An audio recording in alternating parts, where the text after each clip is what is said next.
memahami bersama bahwa sektor ini cukup berkontribusi signifikan, terutama pada emisi global, sehingga di waktu yang sama juga sebetulnya memiliki peluang besar untuk melakukan transformasi menuju energi yang bersih, kemudian langkah-langkah yang berkaitan dengan efisiensi operasional, dan tentu juga dikaitkan dengan inovasi teknologi yang berkelanjutan.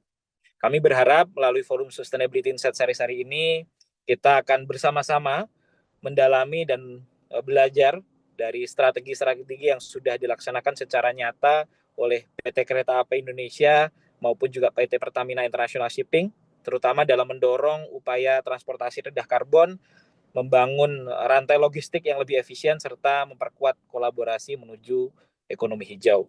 Kami percaya Bapak Ibu semua, diskusi ini bukan hanya akan memperkaya wawasan kita, tetapi mudah-mudahan sharing praktek baik ini menjadi perjalanan bersama menuju Indonesia yang lebih berkelanjutan. Akhir kata, Bapak Ibu, kami ucapkan terima kasih kepada seluruh narasumber yang telah berkenan untuk bisa sharing pada pagi hari ini, para peserta dan juga Bapak Ibu yang setiap minggunya hadir secara rutin pada Sustainability Insight Series. Mudah-mudahan bermanfaat dan salam hangat untuk Bapak Ibu semuanya. Wabillahi taufik walhidayah. Assalamualaikum warahmatullahi wabarakatuh. Selamat mengikuti diskusi dan semoga bermanfaat. Baik, terima kasih Bapak Unggul atas sambutannya yang luar biasa ya. Kemudian Bapak Ibu secara paralel boleh untuk di sharing ya Bapak Ibu untuk agenda pagi hari ini SIS kepada rekan-rekan ya sustainability antusias untuk turut memeriahkan ya Bu acara pada pagi hari ini sehingga bisa berbagi pengetahuan dan juga pengalaman seperti itu. Baik Bapak Ibu sekalian yang berbahagia, untuk agenda selanjutnya kita telah memasuki acara yang kita nantikan bersama ya, yakni sesi materi dari kedua narasumber kita. Untuk sesi yang pertama adalah pemaparan dari Ibu Tria Mutiari Meilan selaku Vice President of Sustainability PT Kereta Api Indonesia. Eh, Halo Bu Tria, selamat pagi. Oke. Bagaimana Bu? Sudah siap Bu untuk menyampaikan materinya? Iya, insya Allah. Oke, baik.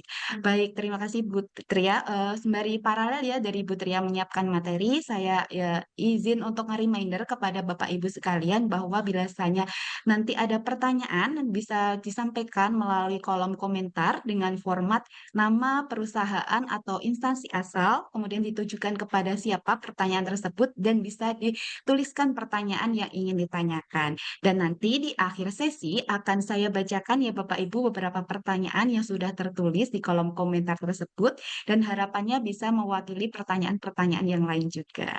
Baik, tanpa berlama-lama lagi dipersilahkan kepada Bu Tria untuk dapat menyampaikan materinya ya Bu secara komprehensif ya Bu ya sepertinya untuk pagi hari ini.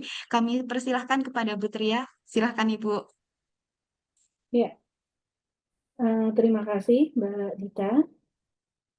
Ya, selamat pagi semua Bapak Ibu. Assalamualaikum warahmatullahi wabarakatuh. Ya, semoga kita semua selalu dalam keadaan sehat walafiat ya Bapak Ibu semua. Alhamdulillah pada pagi hari ini saya Tria Mutiari dari Unit Sustainability PT Kereta Api Indonesia. Berterima kasih kepada pertama untuk para panitia ya yang sudah memberikan kesempatan. Jadi saya mewakili KAI untuk menyampaikan atau sharing seperti apa sih transformasi yang dilakukan di PT KAI untuk kita bersama-sama dapat berkontribusi mencapai sustainability ya. Baik Bapak Ibu, lanjut.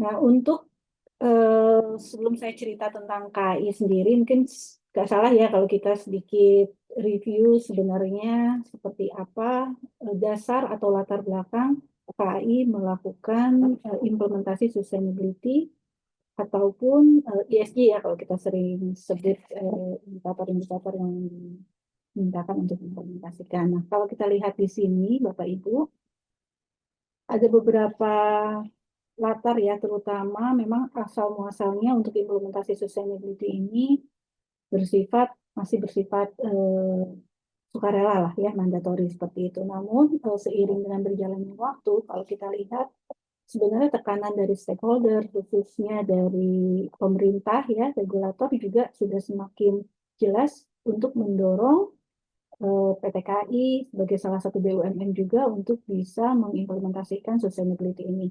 Kalau kita lihat di undang-undang ya, undang-undang di tahun 2016 itu sudah disampaikan oleh pemerintah bahwa pemerintah setuju dengan isi dari Paris Agreement terkait perubahan iklim.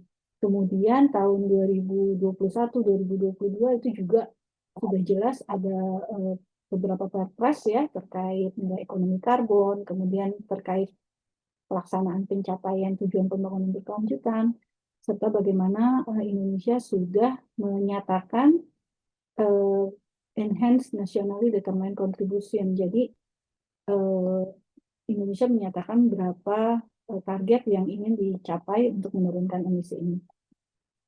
Nah, selanjutnya Bapak Ibu untuk KAI sendiri secara khusus ya kita juga akan mengenal yang disebut APS ya atau aspirasi pemegang saham. Di situ juga sudah disampaikan beberapa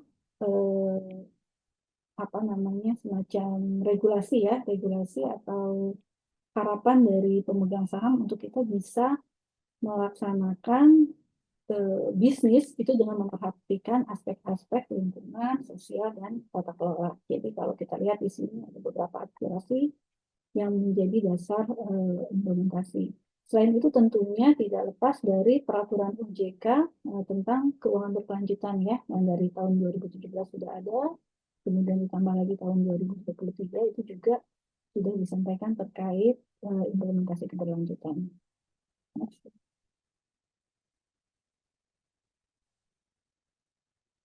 Nah, selain itu, kalau kita lihat tadi juga sudah disampaikan oleh Mas Unggul, oleh Mbak Dita ya, moderatornya, bahwa ini semua sebenarnya bagian besar dari upaya global ya Bapak Ibu. Rekan-rekan semua ini sudah jelas-jelas sustainability.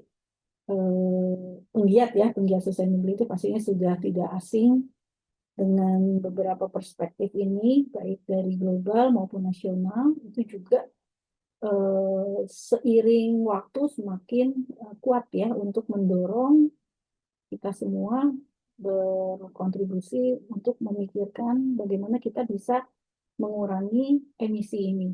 Kenapa kita harus bicara tentang emisi? Kalau kita lihat di sebelah kiri, nah di sebelah kiri ada perjanjian Paris, yang atas kiri, nah itu disampaikan kita berkomitmen untuk menjaga kenaikan suhu global di bawah 2 derajat Celcius dibandingkan tingkat industri sekitar tahun 1780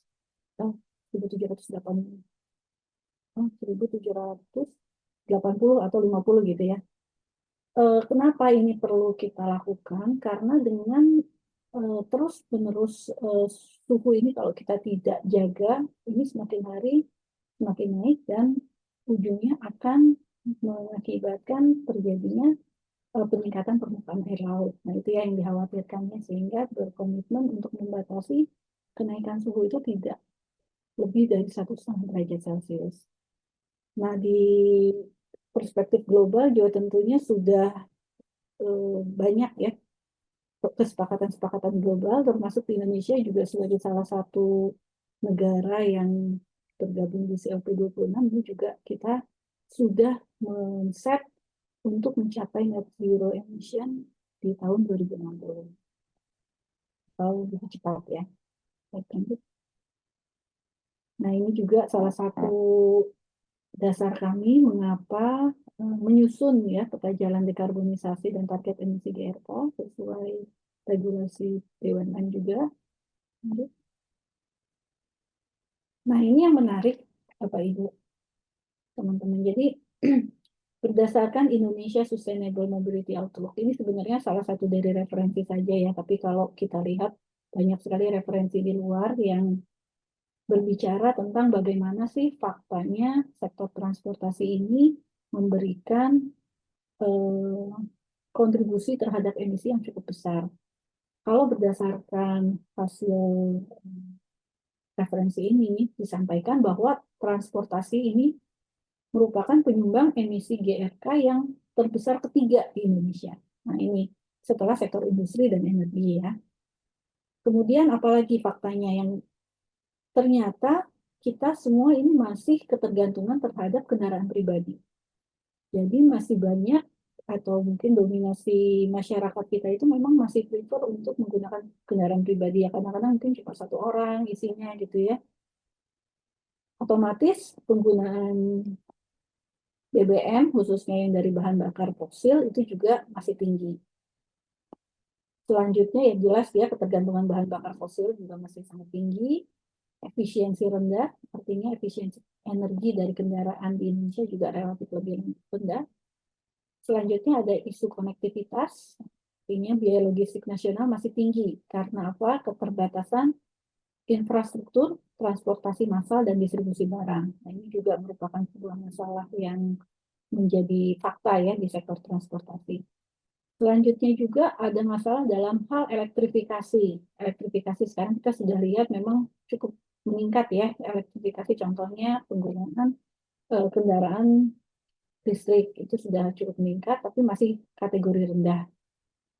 Selanjutnya juga adalah permasalahan transportasi di perkotaan. Kota-kota besar ini menghadapi masalah, contohnya seperti itu di Jakarta ya, sudah tidak menjadi apa namanya pertanyaan lagi karena memang selama ini sudah seperti itu kondisinya, kemacetan parah, polusi udara dan rendahnya kualitas layanan angkutan umum. Nah, ini yang menjadi fakta-fakta di sektor transportasi.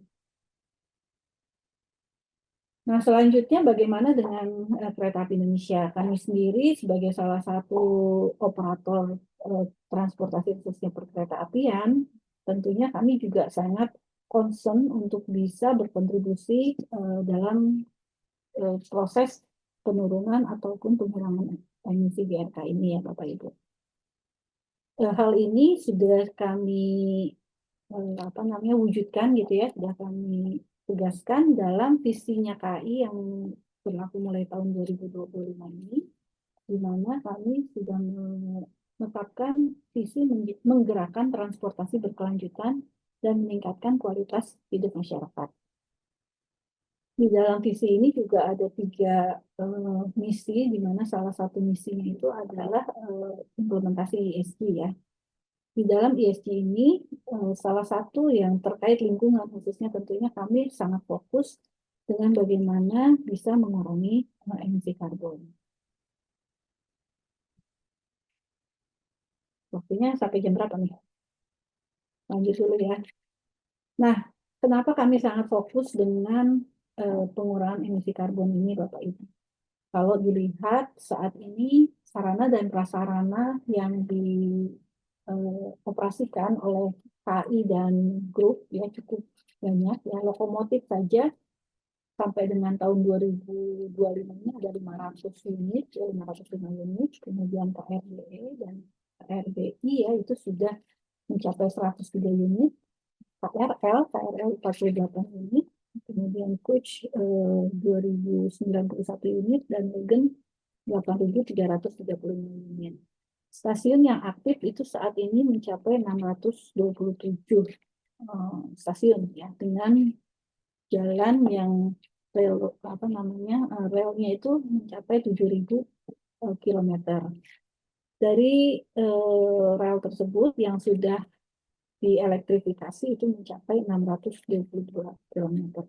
Jadi kalau dilihat dari sumber emisi ini sudah jelas ya Bapak Ibu semua, memang kalau walaupun kita bicara kereta api itu nanti akan saya sampaikan bagaimana hasil emisi kereta api dibandingkan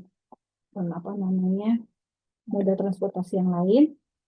Tapi karena memang KAI ini termasuk unit yang sangat besar kuantitas perjalanannya, volumenya yang dilaksanakan hariannya, baik dari KAI induk maupun KAI anak perusahaan, itu nanti kita akan melihat bahwa memang sumber emisi yang dihasilkan itu sangat besar ya, sehingga kami sangat concern bagaimana kami bisa menyusun strategi dekarbonisasi. Nah, di sini KAI juga saat ini punya 6 perusahaan anak ya, baik KAI Bandara, kemudian KAI Komuter ya, kalau Bapak Ibu mungkin salah satu angker ya yang di wilayah Jabodetabek, itu ada KAI Logistik juga, kemudian KAI Properti, KAI Services, dan KAI Wisata. Nah, ini anak perusahaan yang bersama-sama dengan KAI, kita juga mungkin nanti dari masing-masing anak perusahaan ini juga ada hitungan emisinya ya, karena memang mengoperasikan berbagai tipe kereta api yang berbeda. Lanjut. Nah, ini Bapak Ibu. Jadi ini adalah salah satu hasil perhitungan yang bersumber dari BRIN, di mana setelah dipelajari, dihitung dan dilakukan riset, itu terlihat bahwa ternyata karbon footprint dari kereta api itu lebih rendah dibandingkan moda transportasi yang lain. Jadi kalau kita lihat di situ, untuk setiap perjalanan penumpang ya menggunakan kereta api itu menghasilkan 34 gram CO2 per penumpang dan per kilometer. Nah, ini sangat menarik Bapak Ibu karena apa? Kita bandingkan coba dengan moda transportasi yang lain. Kalau kita pakai mobil, contohnya di sini ya, mobil yang agak kecil tuh seperti sedan kecil itu 42, kemudian kalau naik lagi ada yang lebih besar itu 52 gram.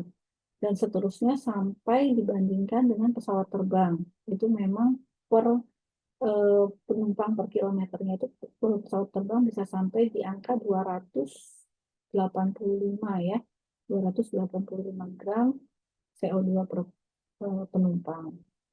Nah, kalau kita lihat memang kereta api ini kembali lagi emisinya sudah relatif lebih rendah lah atau paling rendah dibanding moda transportasi yang lain. Tapi apakah kita harus cukup gitu ya? Oh ini udah paling rendah, tapi enggak seperti itu juga ya. Jadi meskipun kita sudah paling rendah, kita tetap harus melakukan tadi upaya-upaya dekarbonisasi. Nah ini kalau kita lihat teorinya ya Bapak Ibu kan memang untuk strategi dekarbonisasi itu paling tidak ada 4 ya, dibagi 4 pendekatan. Yang pertama eliminate, jadi kita betul-betul menghilangkan dengan desain bisnisnya yang kita rubah. Salah satu yang dilakukan adalah kita melakukan elektrifikasi jalur kereta api. Nah ini sudah 8,9% yang dilakukan. Kemudian melalui reduce itu menurunkan. Berarti kalau menurunkan, kami juga melakukan berbagai upaya dari operasional ya, mengubah jenis kereta api menjadi kereta ramah lingkungan, antara lain dengan KRL, LRT, WUS itu juga merupakan upaya reduce, kemudian dari green building, dari operasional stasiun dan seterusnya itu juga dilakukan efisiensi energi. Selanjutnya dari substitusi. Nah, ini juga melakukan berbagai implementasi dari semula dari bahan apa namanya sumber yang tidak terbarukan geser menjadi yang terbarukan. Antara lain melakukan implementasi pembangkit listrik tenaga solar panel. Kemudian kami juga menggunakan bahan bakar B40. Nah, ini B40 ini menarik karena 40%-nya berasal dari bahan nabati. Harapannya emisinya bisa turun. Selanjutnya ada compensate atau kita melakukan kompensasi dengan melakukan apa? Penanaman pohon atau nanti ke depannya kita juga bisa melakukan offset ya dengan membeli semacam karbon ya, karbon offset gitu ya di biro ya, bursa karbon. Lanjut. Nah, ini roadmap kami sampai dengan tahun 2060 itu juga kami sudah menyusun roadmap terkait penggunaan bahan bakar yang berasal dari baru dan terbarukan, kemudian penggunaan panel surya, dan reduksi emisi untuk cakupan 1 dan 2. Ya, harapannya sampai dengan lebih dari 10%. Nah, satu lagi nih cerita tentang tantangan dekarbonisasi pada kereta api.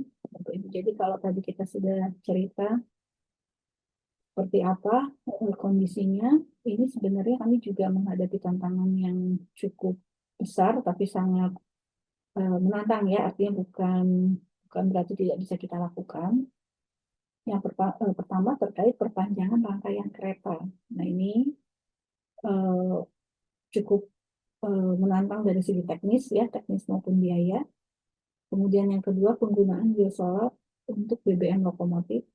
Ini tantangannya kenapa? Karena kembali lagi ke aspek teknis ya. Jadi tidak semudah itu berubah biosolar ini, menggunakan biosolar ini, karena tentunya ada implikasi-implikasi lain terhadap perawatan sarana khususnya Bapak Ibu. Jadi ini juga sambil jalan terus dilakukan kajian. Selanjutnya adalah penggunaan BBM subsidi dan non-subsidi. Ini juga akan ada perbedaan harga ya tentunya ya. Dan yang keempat adalah memang dibutuhkan investasi yang besar dalam pengembangan teknologi yang ramah lingkungan. Jadi kami juga menerima berbagai semacam informasi ataupun penjajakan kerjasama dari perusahaan-perusahaan yang memiliki teknologi yang rata-rata itu menjanjikan untuk bisa menurunkan emisi yang dikeluarkan dari mesin kereta api. Tapi ini masih dalam proses penjajakan ya, dan tentunya memang membutuhkan investasi yang cukup besar.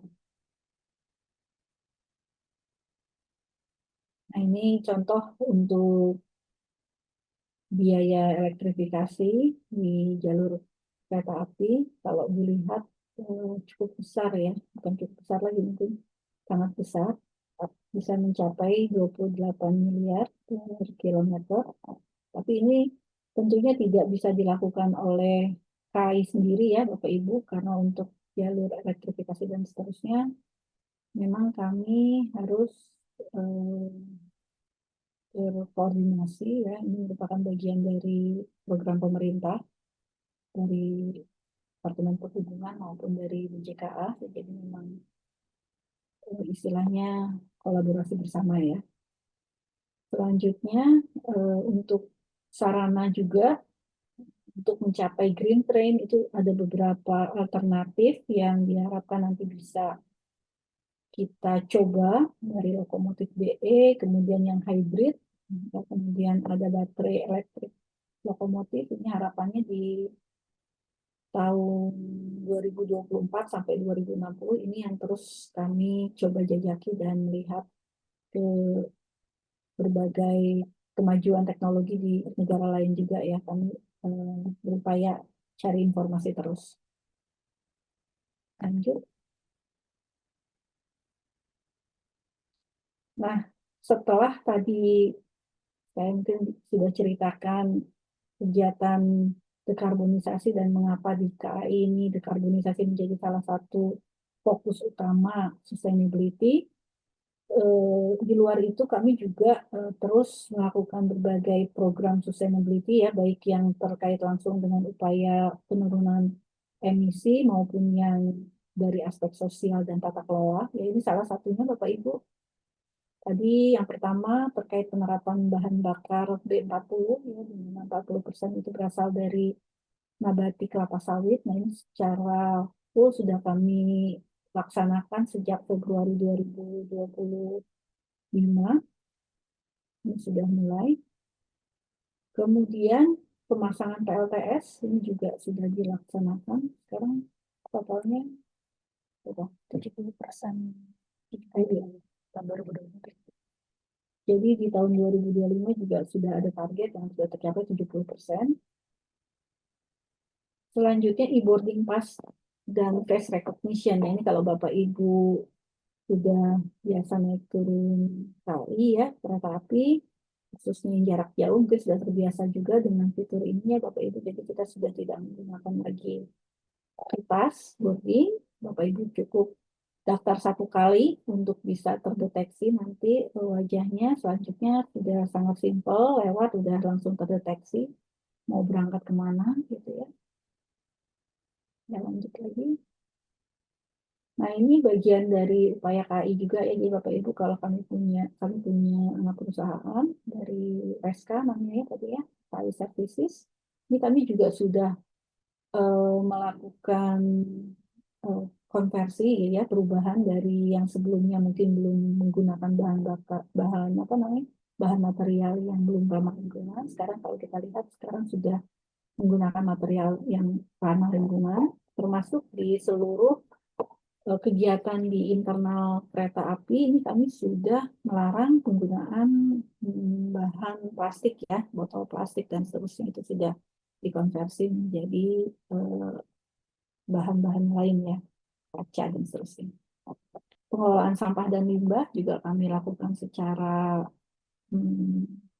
ini ya, secara rutin dan dilaksanakan di berbagai unitnya KAI. Jadi sudah ada standarnya bahwa setiap unit, terutama unit-unit yang menghasilkan limbah itu sudah menjadi mandatori ya untuk memiliki instalasi pengolahan air limbah. Nah, selanjutnya ini ada yang disebut pengukuran carbon footprint angkutan penumpang barang. Jadi kalau Bapak Ibu cek lagi di tiket melalui email atau di tiket penumpang, itu kami sudah sampaikan jumlah emisi yang dihasilkan dari perjalanan Bapak Ibu. Nah, ini bisa digunakan untuk menghitung nanti sebenarnya kalau Bapak Ibu butuh untuk menghitung emisi dari perjalanan Bapak Ibu bisa menjadikan angka ini sebagai rujukan ya, karena kami juga sudah menghitungnya dengan metodologi yang bisa diakui gitu ya, jadi aman lah angkanya. Selanjutnya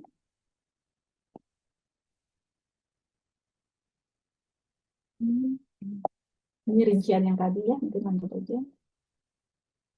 Nah, ini juga ada kegiatan penanaman pohon seperti tadi ya, bagian dari kami mengkompensate emisi yang dihasilkan, meskipun mungkin belum bisa signifikan ya jumlah kompensasinya.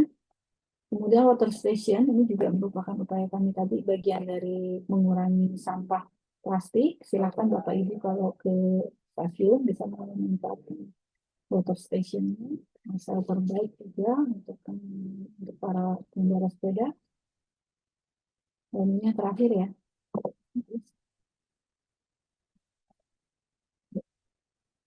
Jadi selain itu Bapak Ibu, di dalam operasional juga kami secara bertahap terus melakukan upaya-upaya untuk mengurangi polusi maupun mengurangi penggunaan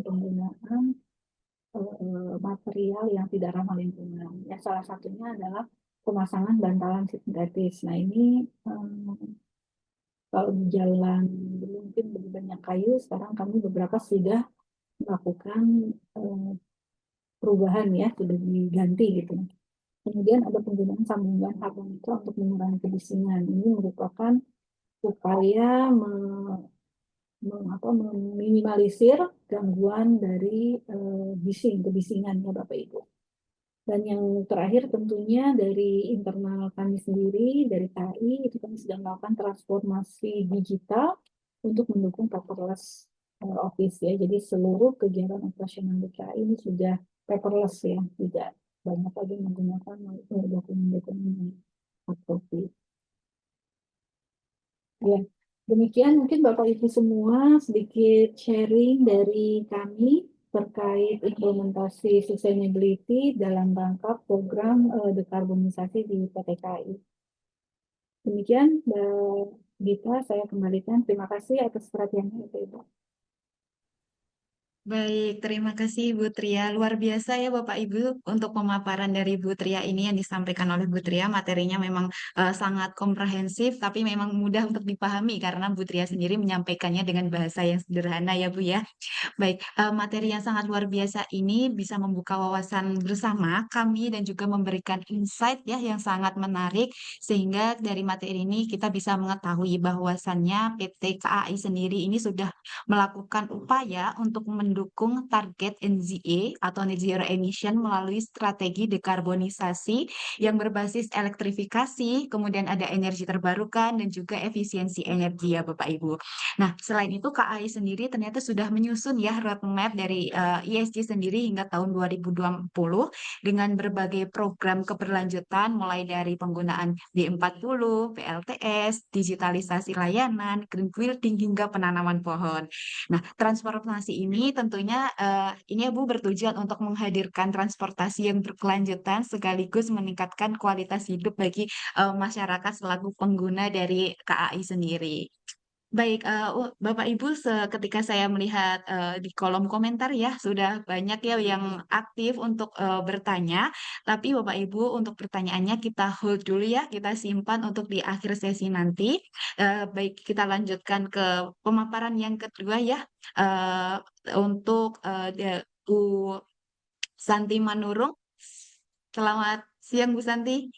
Selamat siang, Mbak Dita. Oke, baik.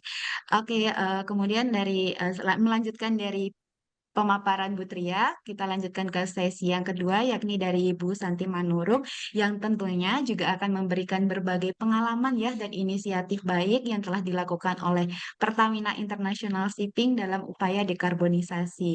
Untuk Bu Santi Manurung, waktu dan tempat kami persilahkan Ibu. Baik, terima kasih Mbak Dita atas waktu dan kesempatannya. Pada kesempatan ini juga saya ingin mengucapkan terima kasih kepada Olah Karsa atas kesempatan yang diberikan, di mana ruang diskusi terkait eh, implementasi ESG, khususnya dekarbonisasi, sekarang ini semakin populer. Eh, Izinkan saya memperkenalkan PIS terlebih dahulu. Eh, Hari ini saya disuruh menyampaikan tema terkait dekarbonisasi, tetapi mungkin untuk lebih mengenal bisnis perkapalan, kami ingin memperkenalkan PIS, di mana sebagaimana Bapak Ibu ketahui, PIS ini adalah bagian dari Pertamina Group yang bertugas untuk mengamankan distribusi energi di seluruh Nusantara. Tapi di luar bisnis mendukung ke security of energy di Indonesia, kami juga melakukan ekspansi bisnis di luar. Hingga saat ini kami memiliki 104 kapal milik, kemudian juga kami mengelola lebih dari 300 kapal sewa yang semuanya berkontribusi kepada eh, bisnis perkapalan kami sebagai bisnis utama. Tapi di luar itu, semenjak tahun 2022, kami menjadi subholding Integrated Marine Logistik, di mana kami tidak hanya fokus terhadap bisnis perkapalan, tetapi juga bisnis marine logistik. Saat ini kami mengelola 6 terminal di seluruh Indonesia, kemudian juga kami juga mengelola pelabuhan dan bisnis pendukung lainnya.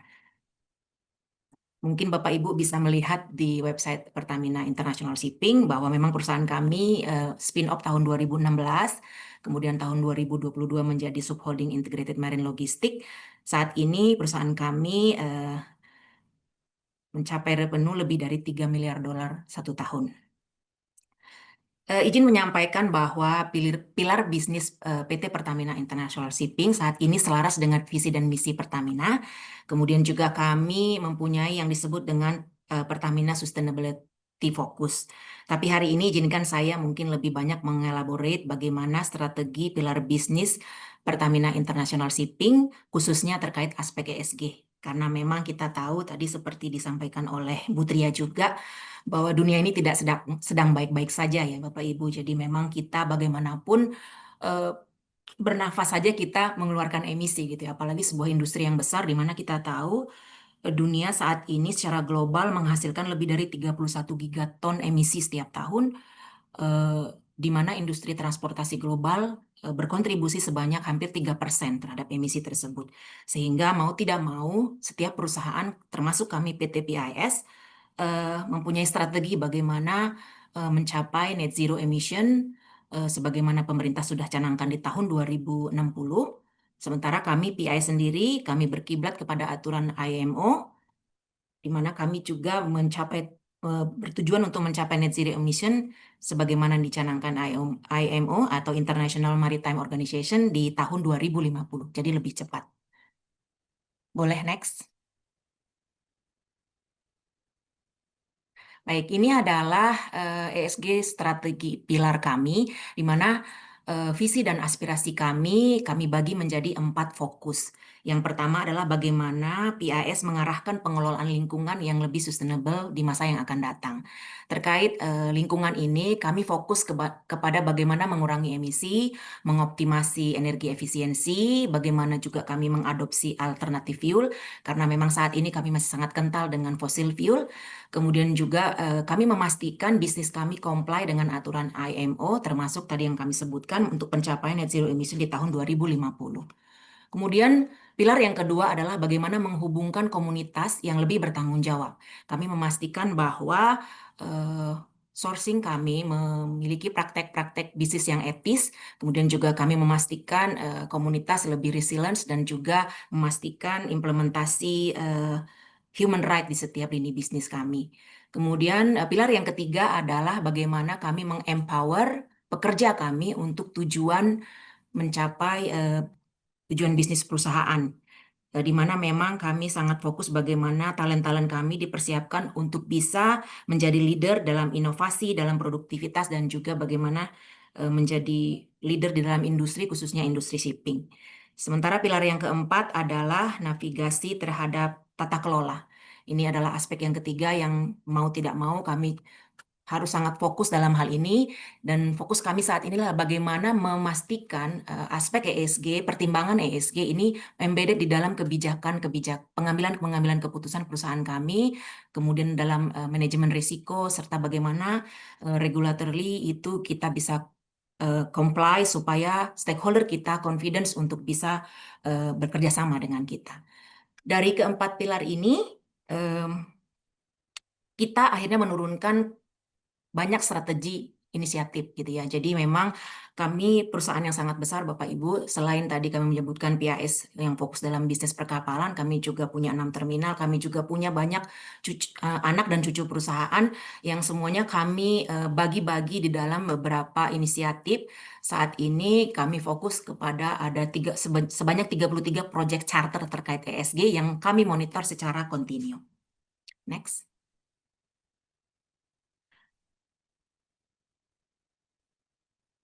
Baik, melanjutkan lagi mengenai PAS, bagaimana mungkin Bapak Ibu ketahui, kami mempunyai visi menjadi global leader di bisnis shipping dan marine logistik. Untuk strategi dekarbonisasi, karena kami sangat kental dengan aturan IMO yang saat ini mencanangkan bagaimana net zero emission untuk industri shipping global menjadi lebih cepat di tahun 2050.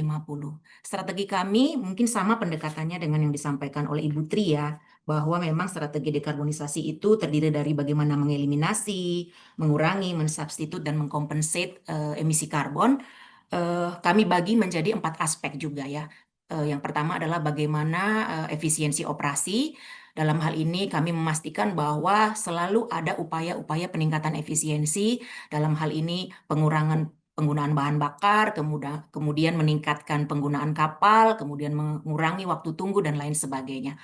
Untuk aspek teknikal, kami mengutamakan apa yang disebut dengan eco ship design. Jadi memang setiap kali kami melakukan rejuvenasi kapal, kami memastikan bahwa desain yang dipilih tersebut adalah memang sifatnya lebih ekonomis dan tentunya lebih ramah lingkungan. Kemudian strategi yang ketiga untuk dekarbonisasi, kami memastikan bahwa kapal-kapal kami dapat comply dengan alternatif atau bahan bakar alternatif yang baru, di mana saat ini seluruh kapal kami di domestik sudah menggunakan B40 secara keseluruhan, dan kemudian juga untuk kapal-kapal internasional tentunya di market saat ini bahan bakar yang lebih ramah lingkungan itu sudah tersedia, dan kapal kami sudah dipastikan comply terhadap aturan-aturan tersebut.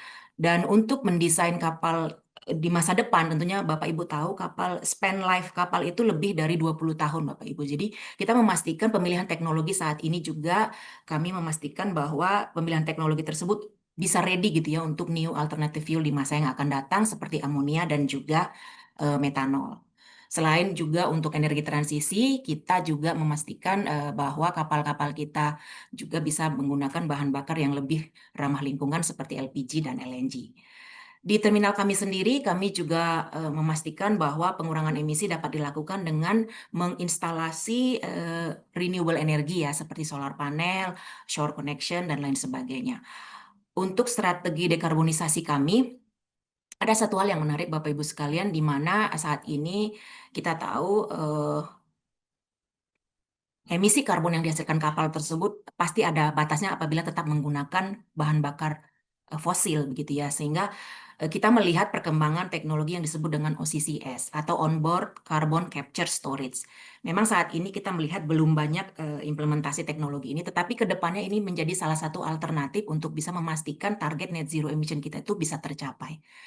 Kami melihat bahwa kita perlu melakukan yang namanya staging ya dalam pencapaian net zero emission di tahun 2050, karena memang di fase pertama sampai tahun 2029 kami fokus kepada low hanging fruit. Jadi langkah-langkah yang kami lakukan, kami masih fokus bagaimana memastikan operasi dan pemilihan teknologi yang kami lakukan tersebut bisa menjadi faktor kontribusi terbesar di dalam pengurangan emisi. Untuk second phase sampai tahun 2029, kami harapkan sudah diintroduce gitu ya, new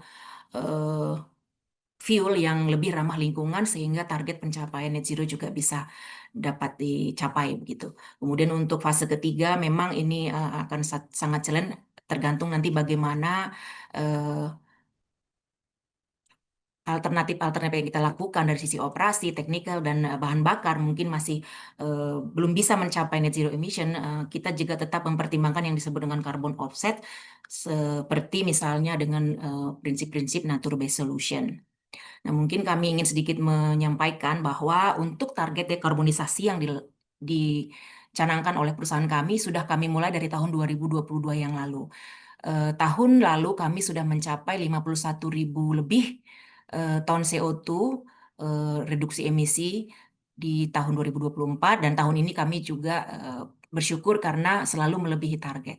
Memang ini menjadi salah satu challenge bagi kami karena ada aspek-aspek operasional yang memang kadang-kadang kami belum bisa memprediksi begitu ya. Tapi syukurnya memang setiap lini di fungsi kami di Pertamina International Shipping memastikan bahwa kita selalu komit dengan bagaimana mengurangi dekarbonisasi di setiap lini. Selanjutnya. Baik, sedikit menggambarkan kenapa kami fokus dengan IMO, memang karena memang bisnis keperkapalan sangat kental dengan aturan IMO, dan selain kepatuhan kami terhadap aturan IMO, kami juga selaras dengan visi dan aspirasi Pertamina dan juga pemerintah Indonesia tentunya. Kita tahu tadi Bu Tria sudah menggambarkan begitu banyak aturan terkait dengan dekarbonisasi ini. Kalau kita melihat grafik ini, jika tidak dilakukan upaya dekarbonisasi, tentunya seiring dengan rencana jangka panjang perusahaan kami, grafik ini menunjukkan bahwa kenaikan emisi karbon dan gas rumah kaca semakin meningkat tajam gitu ya. Sementara jika kita melakukan upaya dekarbonisasi, ini juga memang jika kita melihat bisnis secara usual, ini juga mungkin masih challenge. Tetapi kami di tahun 2022 yang lalu sudah menyusun yang namanya roadmap terkait dekarbonisasi dan juga ESG. Dan tahun 2024 yang lalu perusahaan kami sudah memperbaharui gitu ya, karena memang banyak perubahan-perubahan yang terjadi sehingga roadmap kami tahun 2024 sudah kami perbaharui, termasuk untuk mengakselerasi target net zero dari 2060 menjadi tahun 2050. Adapun upaya-upaya yang sudah kami sebutkan tadi bahwa dengan aspek operasi, aspek desain atau teknologi, dan kemudian renewable energy dan penggunaan bahan bakar alternatif. Selanjutnya.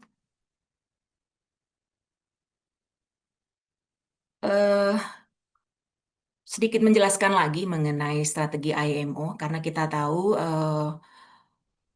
polusi dan juga emisi adalah menjadi concern dari IMO terkait aturan yang dikeluarkan pada tahun 2018.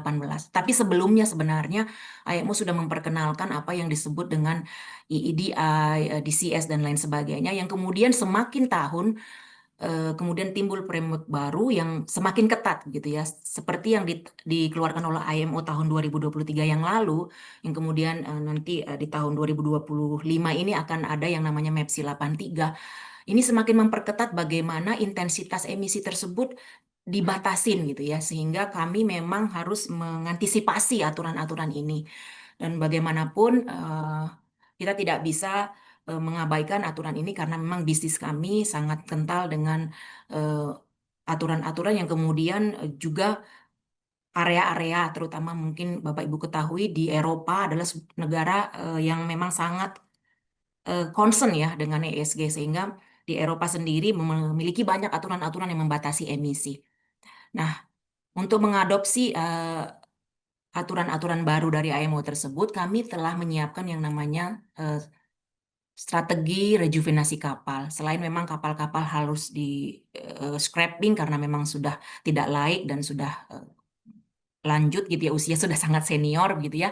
Setiap tahun kita melihat tantangan untuk rejuvenasi kapal itu semakin besar. Dan disinilah kami memastikan bahwa pemilihan teknologi-teknologi kapal tersebut eh, memang harus kita pastikan bahwa ini siap untuk support bisnis untuk 10-20 tahun ke depan gitu ya. Aturan IMO sendiri memang kalau kita lihat impact-nya sangat cukup ini ya, berdampak kepada perusahaan. Kenapa? Karena dengan adanya pengetatan aturan ini harus ada upaya-upaya modifikasi, inovasi dan lain sebagainya yang tentunya akan berimpact kepada bagaimana ketersediaan kapital perusahaan. Ini salah satu challenge yang kami hadapi di dalam mengelola program dekarbonisasi perusahaan untuk yang jangka yang panjang ya sampai tahun 2050. Jadi memang selain karena pressure daripada stakeholder baik dari customer maupun dari government dan juga lembaga-lembaga finansial ini memang membuat kami mau tidak mau harus selalu revisit bagaimana strategi kami di dalam membangun bisnis yang rendah karbon seperti itu. Lanjut, sedikit menggambarkan ya, Bapak Ibu tahu bentuk kapal seperti apa. Sebenarnya saat ini fokus kami untuk melihat bagaimana kunci aspek sustainability kapal itu sebenarnya ada 4 ya. Jadi aspek operasi, aspek teknikal yang lebih fleksibel terhadap bahan bakar, kemudian ada yang disebut dengan energy saving technologies. Kami mempunyai suatu program yang disebut dengan energy saving device. Jadi memang setiap kali kapal melakukan maintenance ataupun mungkin pada saat sedang beroperasi, kami memastikan tim research dan inovasi di perusahaan kami menyiapkan ya semacam kajian dan memastikan dilakukan modifikasi yang apabila memang memungkinkan secara keekonomian dan sebagainya. Ini dilakukan dengan memilih beberapa alternatif energi saving device di mana memang terdapat peningkatan efisiensi sehingga akan mengurangi penggunaan bahan bakar. Sementara untuk sustainable fuel saat ini memang kami masih sangat fokus dengan apa yang kita lakukan untuk penggunaan B40, LPG, dan LNG. Untuk ke depan kami sudah siap untuk menyongsong apabila market sudah ready untuk bahan bakar metanol, amonia, dan lain sebagainya. Termasuk di fungsi kami juga memastikan bahwa dilakukan kajian-kajian untuk penggunaan teknologi-teknologi yang mungkin masih sangat dini begitu ya, seperti penggunaan hidrogen, kemudian juga elektrifikasi dan lain sebagainya. Ini memang merupakan satu tantangan sendiri bagi dunia industri perkapalan. Selanjutnya, saya ingin sedikit menggambarkan bagaimana contoh partnership yang kami lakukan. Izin Mbak Dita, lanjut. Ya, ini adalah satu contoh partnership yang kami lakukan di dalam menyiapkan desain kapal yang lebih efisien gitu ya. Saat ini kami sedang menyiapkan 17 kapal, 15 itu kapal medium range untuk mengangkut produk baik crude, baik BBM maupun chemical, dan kemudian ada 2 kapal LPG yang siap juga untuk mengangkut amonia dan termasuk menggunakan amonia sebagai bahan bakar. Dan kami melihat ini adalah salah satu partnership yang sangat strategis karena memang selain tadi kita lebih fokus ke bagaimana menyongsong bahan bakar yang lebih green, kemudian di dalam desain kapal juga lebih ramah terhadap lingkungan, bukan hanya dari sisi emisi tetapi juga dari sisi pengelolaan ballast water, karena kita tahu salah satu pilar daripada efisiensi ballast water ini adalah salah satu untuk mendukung biodiversity ya, mengamankan ekosistem yang ada di laut sebagai pondasi untuk blue economy kita. Nah, kemudian untuk environmental kami melihat kapal-kapal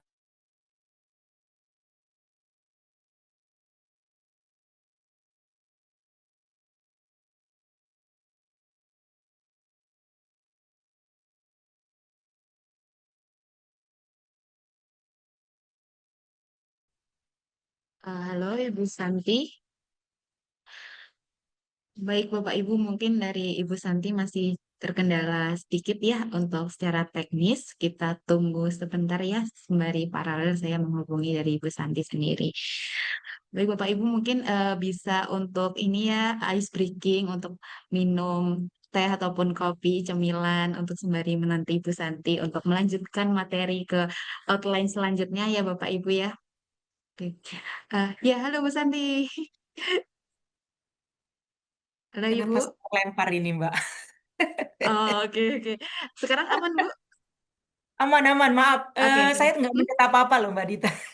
Oh, oke oke oke. Mungkin secara Baik, ya. teknis ya, Bu Mungkin ya. tadi Oke. saya lihat ada Oh ya. istilahnya port attack gitu ya. Baik, saya lanjutkan Oke. Bapak Ibu Sip. sekalian. Nah, mungkin terkait partnership yang kami sebutkan tadi untuk kapal-kapal baru yang lebih inovatif ini, kami melihat memang ada impact yang sangat penting bagi perusahaan, tentunya dari operational dan financial gain. Seperti kita tahu, semakin efisien tentunya kita juga semakin efisien dari sisi keuangan.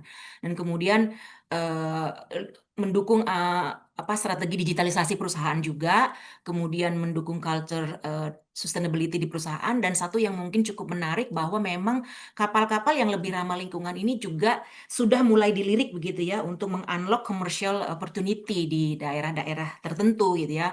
Kalau di Indonesia memang masih sangat challenge, tetapi di Europe atau mungkin di belahan utara bumi masih sangat mereka sudah sangat fokus dengan kapal-kapal yang lebih ramah lingkungan, sehingga kita memastikan bahwa commercially kapal-kapal ini juga masih mendapat benefit gitu ya di dalam mendukung bisnis kami. Baik, selain dekarbonisasi, mungkin saya ingin sedikit menggambarkan bagaimana PIS untuk pilar yang kedua ESG kami. Next adalah terkait komunitas. Nah, kami ada yang disebut dengan roadmap terkait tanggung jawab sosial dan lingkungan yang disebut dengan SEA ya.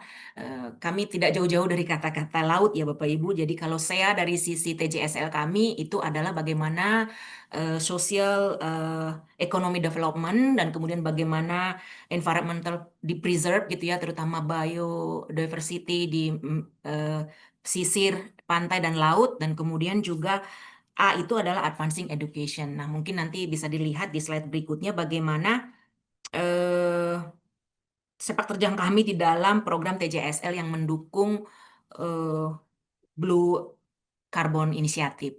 Nah, Bapak Ibu sekalian, mungkin kalau ditanya bagaimana mengempower community sih mendukung dekarbonisasi ya, memang bisa secara langsung dan secara tidak langsung. Nah, kami melihat kenapa? Karena ketika kami banyak melibatkan NGO, melibatkan local farmer maupun nelayan gitu ya, kemudian juga para volunteer dan lain sebagainya, secara langsung maupun tidak langsung kita bisa mendapatkan bagaimana awareness, bagaimana pengalaman, dan kemudian nanti kita harapkan ada action gitu ya. Kalau berbicara mengenai blue economy, tentunya memang kita masih cukup challenge ya, karena kami masih fokus di program TJSL begitu. Nah, tetapi kami melihat bahwa segala usaha yang kami lakukan ini dengan advokasi, dengan campaign, dan memastikan stakeholder kami memahami apa yang kami lakukan untuk mendukung preservasi marine dan biodiversity ini, tentunya akan nanti bersumbangsi kepada blue economy yang tentunya akan juga mendukung bisnis perusahaan. Kami boleh sharingkan sedikit bahwa dari semua program TJSL kami, komunitas yang sudah terengage dengan hal yang sudah kami lakukan, kami fokus kepada 3 preservasi diversity di laut ya Bapak Ibu. Yang pertama itu adalah mangrove, kemudian juga ada koral dan juga lamun gitu ya. Ini sudah melibatkan lebih dari 76.000 beneficiaries di seluruh Indonesia. Kami menyebar di banyak area, bukan hanya di area operasi kami, tetapi kami juga memilih area-area yang memang kami lakukan assessment begitu ya, bahwa memang daerah-daerah tertentu lebih cocok untuk penanaman mangrove, penanaman lamun maupun penanaman koral gitu ya, atau replantasi koral. Next.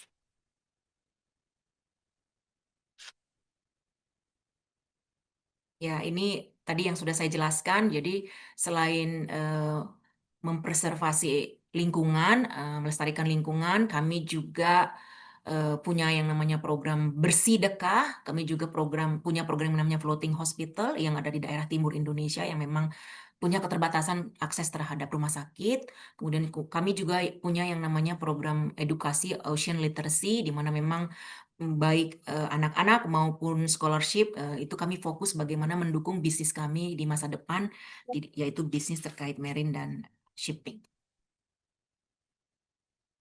Baik, selanjutnya sedikit memperkenalkan Bapak Ibu Untuk pilar yang ketiga, pemberdayaan pekerja. Next.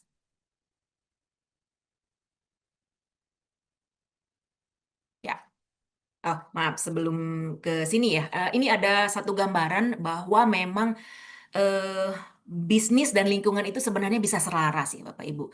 Memang sangat menantang ya, karena kalau kita bicara bisnis, bisnis ya, kadang-kadang lingkungan bisa tertinggal gitu. Tapi dalam hal bisnis perkapalan ini kami coba menselaraskan, sehingga ada beberapa inisiatif yang kami lakukan, yang kami sebutkan tadi, ada ballast water treatment system yang kami aplikasikan kepada kapal-kapal kami. Kemudian juga untuk mengurangi penggunaan fresh water, kami mempunyai teknologi yang disebut dengan seawater reverse osmosis. Ini juga dilakukan di terminal-terminal kami, dan di afiliasi kami di PT Pertamina Energi Terminal, anak perusahaan kami, telah mengoperasikan ada water treatment dan sewage treatment, yang tentunya ini juga membantu bagaimana pengelolaan waste dan mengurangi penggunaan fresh water yang merupakan sumber daya penopang bumi kita, bisa semakin dikurangi, dan kita bisa menggunakan apa yang ada untuk di recycling dan diperbaikin kualitasnya begitu ya, untuk bisa mendukung bisnis juga. Next, sedikit memperkenalkan terkait akademisi. Nah, ini Bapak Ibu izin saya memperkenalkan. Kami juga ada yang namanya program akademisi, sebuah program capability building di perusahaan kami. Karena kami merasa bahwa setiap talent di perusahaan kami ini perlu didorong untuk lebih berinovasi gitu ya dalam hal ESG, sehingga kami punya yang namanya Akademi Sustainability Ecosystem Accelerator, dan tahun ini kami baru meluncing program ini, baik dari level fundamental, awareness, fundamental, skillful, sampai mastery, bahkan level eksekutif. Kami juga mempunyai program untuk memastikan bahwa leader-leader bisa menjadi role model di dalam implementasi ESG. Selanjutnya, saya ingin sedikit memperkenalkan juga yang disebut dengan program Trace to Treasure ya. Jadi ini juga salah satu program untuk mendukung ESG, pilar ESG ketiga kami untuk pemberdayaan pekerja, di mana memang semakin produktif gitu ya, inovatif para pekerja, tentunya akan bisa membantu ide-ide baru di dalam program dekarbonisasi di perusahaan. Dalam hal pengembangan komunitas di selanjutnya di Trace to Treasure, izin. Ya, ini kami berkolaborasi dengan UMKM, dan kami juga memastikan program yang kami lakukan ini memberi manfaat bagi lingkungan, bagi masyarakat, yang juga nanti bisa memberi semangat gitu ya kepada pekerja untuk awareness, untuk lebih embedded ya sustainability di dalam pekerjaan mereka gitu.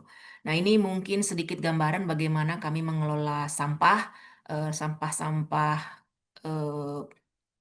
seragam gitu ya Bapak Ibu. Nah, ini ada yang unik mungkin kalau di tempat lain agak berbeda dengan kami, karena kami punya yang namanya wearpack gitu ya, wearpack di kapal, yang kami usahakan bagaimana wearpack ini juga nanti bisa menjadi produk-produk yang akan diingat bahwa ini adalah bagian dari sustainability journey yang dimiliki oleh perusahaan. Baik, izin mungkin demikian dari kami terkait program-program dekarbonisasi, dan juga mungkin sedikit menggambarkan pilar ESG perusahaan kami dari sisi pengembangan komunitas. Kami harapkan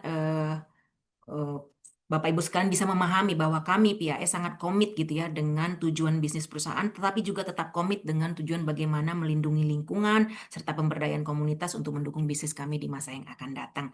Kami punya tagline yang disebut dengan Sustainability Start With Me, dan ini selalu kami gaungkan di setiap kegiatan perusahaan kami, supaya memang tidak hanya dari kata-kata tetapi juga action. Karena kita jika merepeat lagi apa yang menjadi komitmen, kami rasa ini menjadi salah satu campaign yang baik buat perusahaan. Demikian Mbak Dita, terima kasih, saya kembalikan kepada moderator. Baik, luar biasa sekali ya pemaparan yang telah disampaikan oleh Bu Santi. Terima kasih Bu Santi atas materi yang sangat luar biasa dan membuka wawasan dan juga memberikan insight yang sangat menarik ya Bapak Ibu sekalian. Dari materi yang telah disampaikan ini kita bisa mengetahui bahwasannya untuk Pertamina International Shipping ini sudah menyoroti ya terkait dekarbonisasi untuk mencapai NZA di tahun 2050 melalui beberapa upaya yang diantaranya efisiensi operasional, kemudian desain kapal yang ramah lingkungan, penggunaan bahan bakar alternatif, hingga kemitraan inovatif dengan terkolaborasi yang baik. Kemudian tidak hanya secara eksternal ya Bapak Ibu, ternyata Pertamina International Shipping ini juga membangun budaya keberlanjutan ya untuk internal perusahaannya sendiri, yang dimana tentunya pasti berbasis pilar ESG guna mewujudkan masa depan maritim yang tentunya berkelanjutan dan berdaya saing global. Baik, terima kasih saya sampaikan kepada Bu Tria dan Bu Sati atas materi yang sangat inspiratif dan mendalam. Kini kita jadi lebih memahami ya terkait peran perusahaan dalam upaya dekarbonisasi, dan sekarang kita bisa mendalami poin-poin penting yang telah disampaikan. Tentunya banyak sekali ya hal yang bisa kita refleksikan dan diskusikan lebih lanjut di masa mendatang seperti itu. Untuk itu kita akan membuka sesi tanya jawab di mana Bapak Ibu dapat menyampaikan pertanyaannya dan saya akan membacakan ya beberapa pertanyaan yang sudah dituliskan di kolom komentar. Kemudian selain membaca dari pertanyaan di kolom komentar, Bapak Ibu juga diperkenankan untuk barangkali ya Bapak Ibu ada yang berkenan untuk berdiskusi secara langsung dengan narasumber di sini. Silahkan untuk raise hand, mengaktifkan kamera dan juga mikrofonnya ya Bapak Ibu. Silahkan Bapak Ibu. Oke. Oke, di sini sudah ada yang raise hand ya dari Bapak Muhammad Sadik Helmi. Ya, dipersilahkan Bapak. Baik. Halo, apakah suara saya terdengar? Oh, sudah dengar Bapak. Dipersilahkan. Iya, terima kasih untuk event hari ini luar biasa. Olah Karsa, saya standing applause nih buat KAI dan Pertamina International Shipping. Saya mau bertanya, saya dengan Sadik dari Raja. Saya mau bertanya terkait Pertamina International Shipping, Bu, izin Bu. Tadi kan targetnya itu 37% sampai dengan 2029 ya untuk shipping. Nah, kalau darat saya tuh punya bayangan lah. Darat itu apa yang bisa dilakukan cukup banyak beredar ya. Tapi kalau shipping ini kan sesuatu yang apa ya? Saya masih belum terbayang. 30, kalau boleh tahu Bu, 37% target sampai 2029 saat ini tuh sudah berapa persen, dan yang paling banyak porsi terbesar untuk mengurangi emisi itu di inisiatifnya apa Bu? Itu dulu Bu. Terima kasih sebelumnya Bu, keren buat Pertamina sama KAI juga keren. Ini langsung Mbak Dita atau bagaimana? Iya Ibu, dipersilahkan untuk dijawab Oh, secara ya. langsung. Baik, terima kasih Bapak. Siapa tadi namanya? Maaf, namanya terhapus di Dengan sini. Oh, Pak Sadik ya. ya. Ya, terima kasih Pak Sadik. Mungkin kalau lihat grafik ya, kalau boleh Mbak ditampilkan grafik kita gitu ya. Jadi memang kalau kita bicara dekarbonisasi tentunya tidak lepas dari inventory emisi saat ini begitu ya. Jadi kalau kami melihat memang inventory kami ini saat ini sekitar 900 sampai 1 juta ton CO2 begitu ya. Nah, kalau di grafik yang kami tadi tampilkan sebenarnya saat ini pencapaian kami yang sebesar 51.000 ton CO2 tersebut itu sebenarnya masih sekitar 5-6% ya Pak Sadik ya. Nah, itu bisa tercapai saat ini karena memang efisiensi menjadi salah satu faktor kunci di dalam pencapaian dekarbo kami. Kalau boleh sharing sedikit, kami punya kapal-kapal besar yang mengangkut kargo banyak gitu ya, very very large crude carrier, Bapak mungkin pernah dengar. Ini karena konsumsi bahan bakarnya besar sehingga ketika dilakukan efisiensi secara kuantitatif memang resultnya juga sangat besar. Ini memang salah satu kunci kenapa saat ini kami bisa melebihi target ya. Nah, kalau kemudian kita bicara bagaimana tahun 2029 atau sampai 2030 kami mencapai target sampai 37% tersebut, ini memang challenge ya. Tetap ada 3 kunci kalau kami melihat saat ini. Yang pertama tetap bagaimana kami melanjutkan, mungkin next di yang ada grafik itu, grafik inventory ya Mbak ya.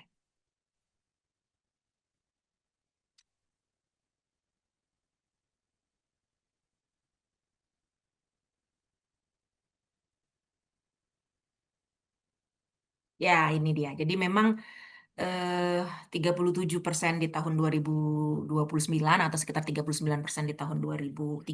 Ini challenge ya. Tapi kalau kami melihat ini masih achievable dengan 3 strategi sebelum kami melakukan strategi yang bersifat carbon offset ya. Artinya itu memang mungkin actionnya lebih lebih bagaimana kita memastikan upaya-upaya di luar bisnis gitu kan. Nah, kalau existing business, pilar kami tetap 3 itu. Efisiensi operasi, efisiensi dari new technology. Jadi memang kami sudah memetakan gitu ya, nanti ada data yang sudah ada basis datanya ya Pak Syadik. Jadi memang teknologi-teknologi baru tersebut, setiap pemilihan teknologi, karena dia tidak hanya satu teknologinya. Misalnya ada eco-ship design dari sisi apa, dari sisi halnya, dari sisi permesinannya. Nah, kemudian ada juga sekarang kenapa kapal-kapal itu lebih efisien, karena ternyata untuk propulsionnya itu bisa dikombin dengan auxiliary mesin. Nah, ini juga kemudian mengurangi nih dia penggunaan bahan bakar apabila kapal tersebut misalnya di beroperasi atau sedang sandar begitu. Nah, ini sangat membantu gitu ya. Jadi memang kami memetakan ini dari RJPP yang sudah kami susun, ini masih achievable gitu ya. Yang menantang tuh justru nanti lebih dari tahun 2040 gitu ya, karena atau mungkin di 2035 ke atas gitu ya, karena memang ini harus sudah ada inovasi terbaru dari sisi bahan bakarnya. Karena kalau bahan bakarnya masih fossil fuel itu, even mungkin kalau kita bicara eh, bahan bakar nabati gitu ya, itu juga masih punya kontribusi emisi gitu ya, walaupun mungkin jauh di bawah fossil fuel yang konvensional gitu. Dan kami melihat memang 3 pilar ini masih menjadi kunci, baik pemilihan teknologi, begitu banyak, memang akan sangat berbeda pemasangan di setiap kapal, dan kemudian alternatif fuel, yang kita harapkan mungkin nanti ke depan untuk biodiesel juga mungkin semakin ke sana gitu ya. Ini bukan hanya B40, pemerintah mungkin akan mencanangkan bagaimana B45, 50, dan seterusnya gitu ya. Ini tentunya akan membantu bagaimana strategi dekarbonisasi kita ini bisa tercapai. Demikian mungkin Pak Cadik, terima kasih. Baik, terima kasih Bu penjelasannya. Baik, terima kasih Pak Sadik dan juga Bu Santi ya. Dari pertanyaan Pak Sadik ini sebenarnya juga memunculkan pertanyaan ya Bu bagi saya. Tadi kan dari berbicara terkait sektor maritim ya. Barangkali boleh Bu untuk insight-nya dari sektor transportasi darat untuk Bu Tria. Boleh disampaikan Bu insight-nya dengan pertanyaannya sama berkaitan dengan pencapaian dan barangkali juga disampaikan juga Bu pengintegrasian strategi dekarbonisasi ini dengan rencana jangka panjang perusahaan seperti itu. Bu. Boleh diberikan insight-nya juga Bu. Dipersilahkan Bu Tria. Baik, terima kasih pertanyaannya Pak Adik ya. Untuk integrasi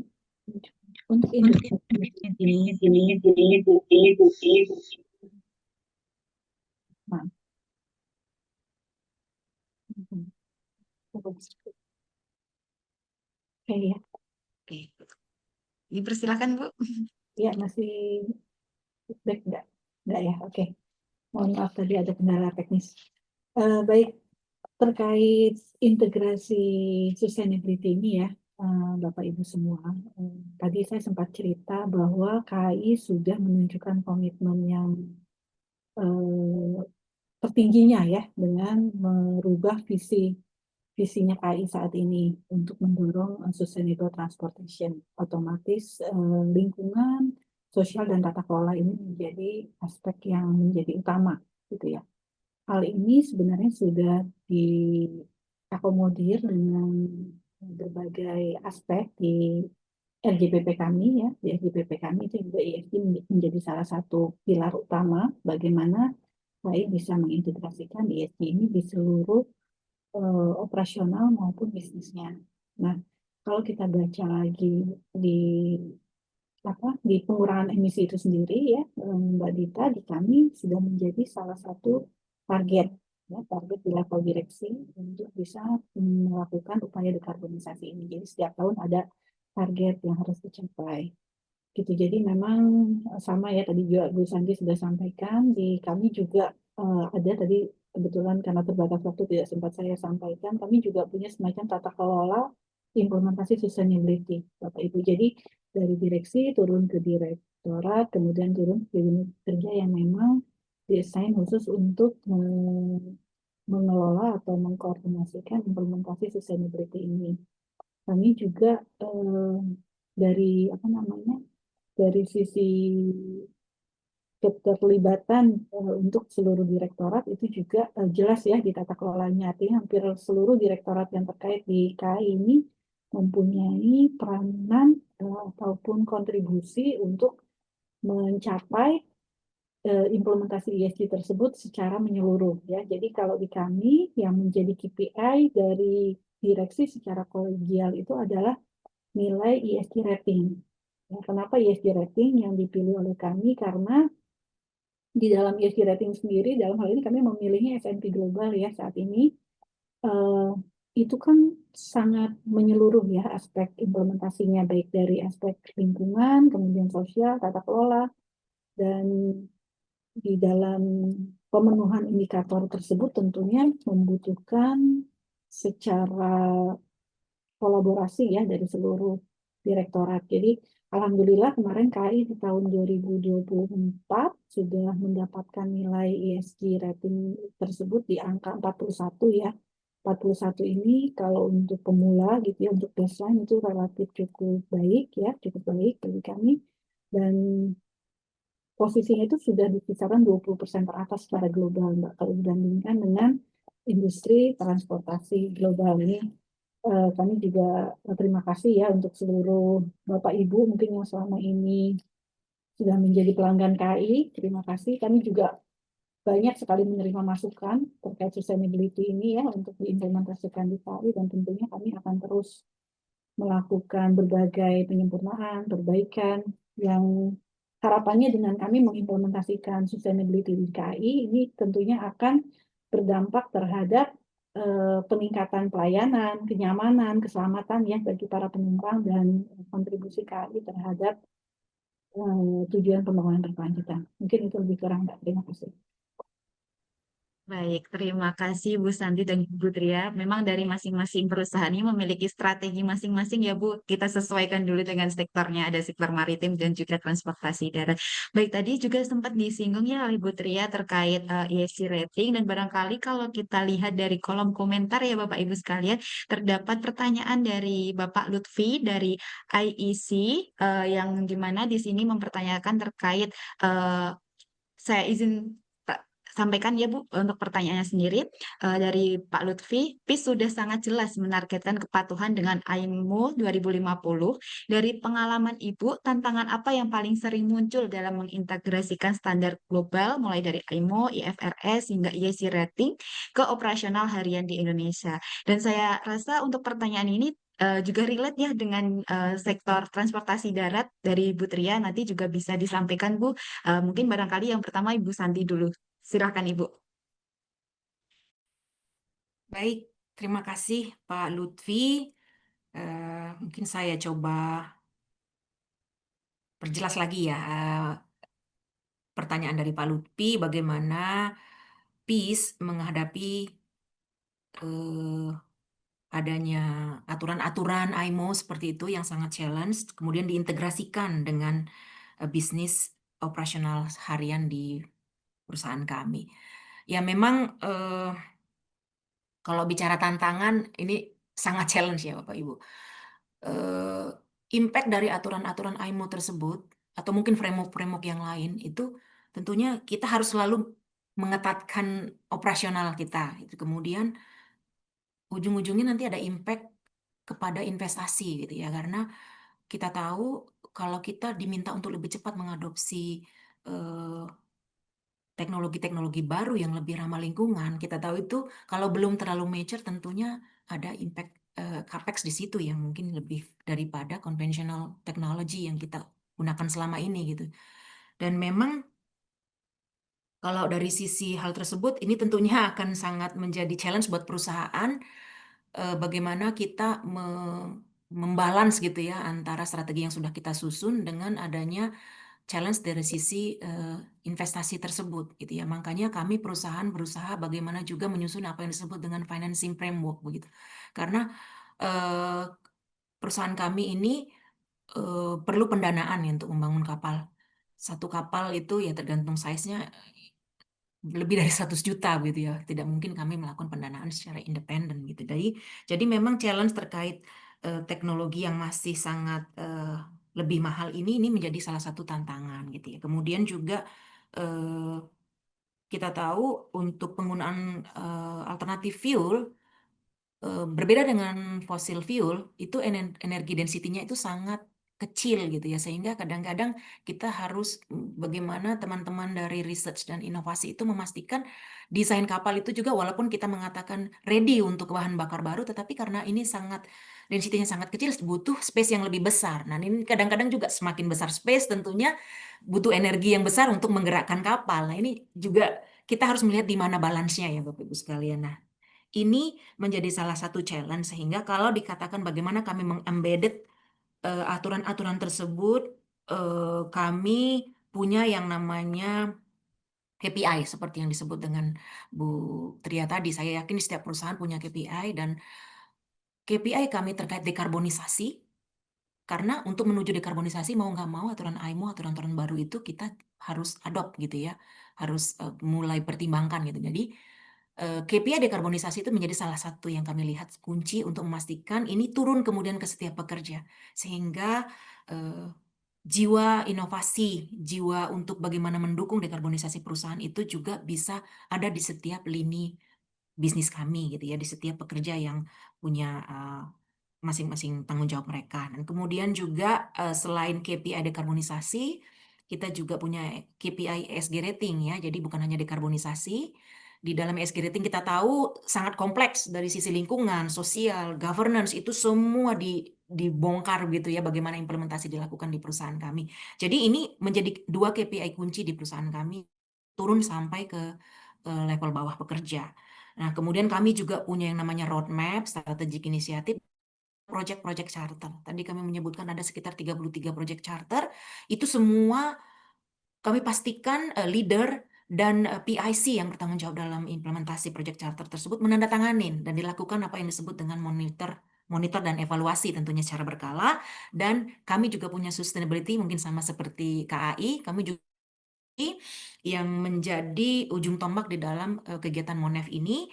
Dan satu lagi yang menjadi kunci sebenarnya sebelum ada fungsi sustainability juga kami punya yang namanya komite ya, komite sustainability, sehingga komite tersebut juga menjadi penggerak gitu ya, menjadi pengarah bagi setiap fungsi untuk memastikan tanggung jawab terkait ESG di setiap fungsi bisa dilakukan sesuai dengan target yang sudah kami susun. Demikian mungkin yang bisa saya jawab. Terima kasih. Baik, terima kasih Bu Santi. Barangkali ada insight tambahan dari Ibu Tria? Dipersilakan Bu.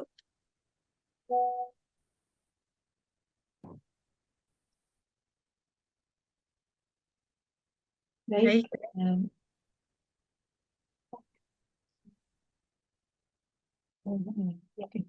baik Mbak Gita, Bu Santi, terima kasih Kak. Saya jadi dapat sharing juga nih langsung dari BIS ya. Untuk KAI, Bapak Ibu, kalau kami kan memang sektor transportasi ini spesifik ya terkait perkeretaapian. Memang untuk saat ini, khusus untuk perkeretaapian ini belum ditetapkan emisinya secara tertulis gitu ya dari regulasi.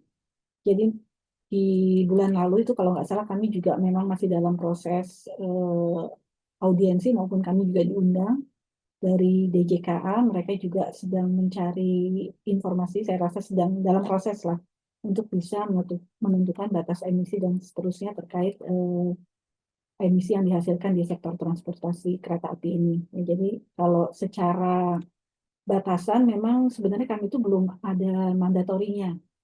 Jadi kalau dilihat dari sini lebih ke kami sendiri menentukan baseline seperti apa, kemudian kami sendiri yang menentukan roadmap untuk penurunannya.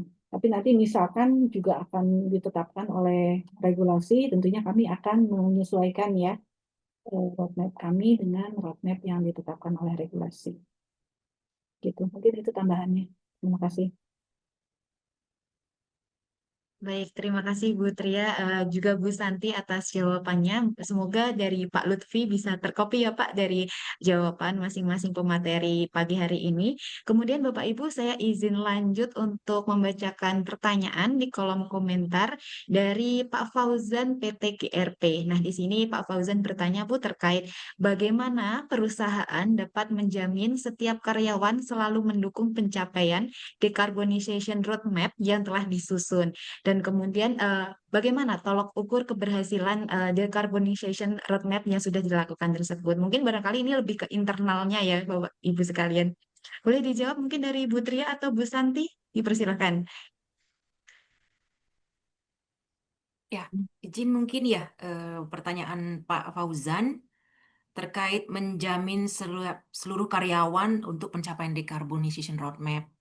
Ini mungkin sekedar menambahkan tadi yang sudah kami jelaskan bahwa memang adanya KPI yang embedded gitu ya di setiap fungsi terkait dekarbonisasi karena memang bukan hanya rating tapi dekarbonisasi target itu sudah kami susun di dalam KPI. Walaupun mungkin fungsi-fungsi support mungkin secara tidak langsung juga maksud saya tidak langsung gitu ya mendukung program dekarbonisasi, dalam hal ini tidak punya target yang bisa diukur secara kuantitatif gitu ya dalam dekarbonisasi, misalnya fungsi-fungsi enabler gitu. Nah, kami tetap memberikan wadah ya bagi pekerja untuk bisa menjadi resources kita gitu ya di dalam program-program dekarbonisasi gitu ya. Kami punya apa yang disebut tadi namanya akademisi gitu ya. Jadi akademisi itu tidak hanya mengundang fungsi-fungsi yang memang sangat relevan dengan target dekarbonisasi seperti misalnya fungsi fleet gitu ya, fungsi komersial yang memang mengoperasikan kapal daily basis gitu ya. Jadi di akademisi ini kami memberi pembekalan bagaimana teman-teman bisa mengetahui apa itu sustainability dan kira-kira apa yang bisa dia sumbangkan di dalam program dekarbonisasi baik langsung maupun tidak langsung, karena kami melihat mungkin seperti tadi program TJSL kami belum bisa mengukur secara kuantitatif impact terhadap dekarbonisasi perusahaan, tetapi secara tidak langsung itu juga nanti akan bisa berkontribusi bagaimana perusahaan mendapat feedback balik begitu ya dari adanya sekustrasi mangrove misalnya. Dan selain itu juga, selain akademisi, kami punya wadah-wadah seperti CIP, Continuous Improvement Program juga yang memang secara rutin kami lakukan dan kami lakukan kompetisi bagi pekerja untuk bisa berkontribusi di dalam program-program perusahaan yang sifatnya sustain gitu ya. Ini akan memberi penilaian tersendiri di dalam teman-teman karena tahun ini kami sudah punya kriteria dan kategori untuk sustainability di dalam program CIP kami. Dan mungkin kalau ditanya bagaimana tolak ukur, ya tentunya kalau kita punya KPI, kita punya measurement-nya, kita punya smart C perhitungan bagaimana target dan pencapaiannya yang tentunya nanti akan dimonitor juga untuk bisa memastikan bahwa itu tervalidasi gitu ya, tolak ukur bagaimana memang setiap karyawan itu berkontribusi di dalam program dekarbonisasi. Selain tadi mungkin program CIP, akademisi, kami selalu melakukan evaluasi dan monitoring atas program-program kami untuk memastikan memang itu efektif dan memang dirasakan oleh pekerja dan nanti berkontribusi buat perusahaan. Baik, terima kasih Bu Santi. Barangkali dari Bu Tria, Bu.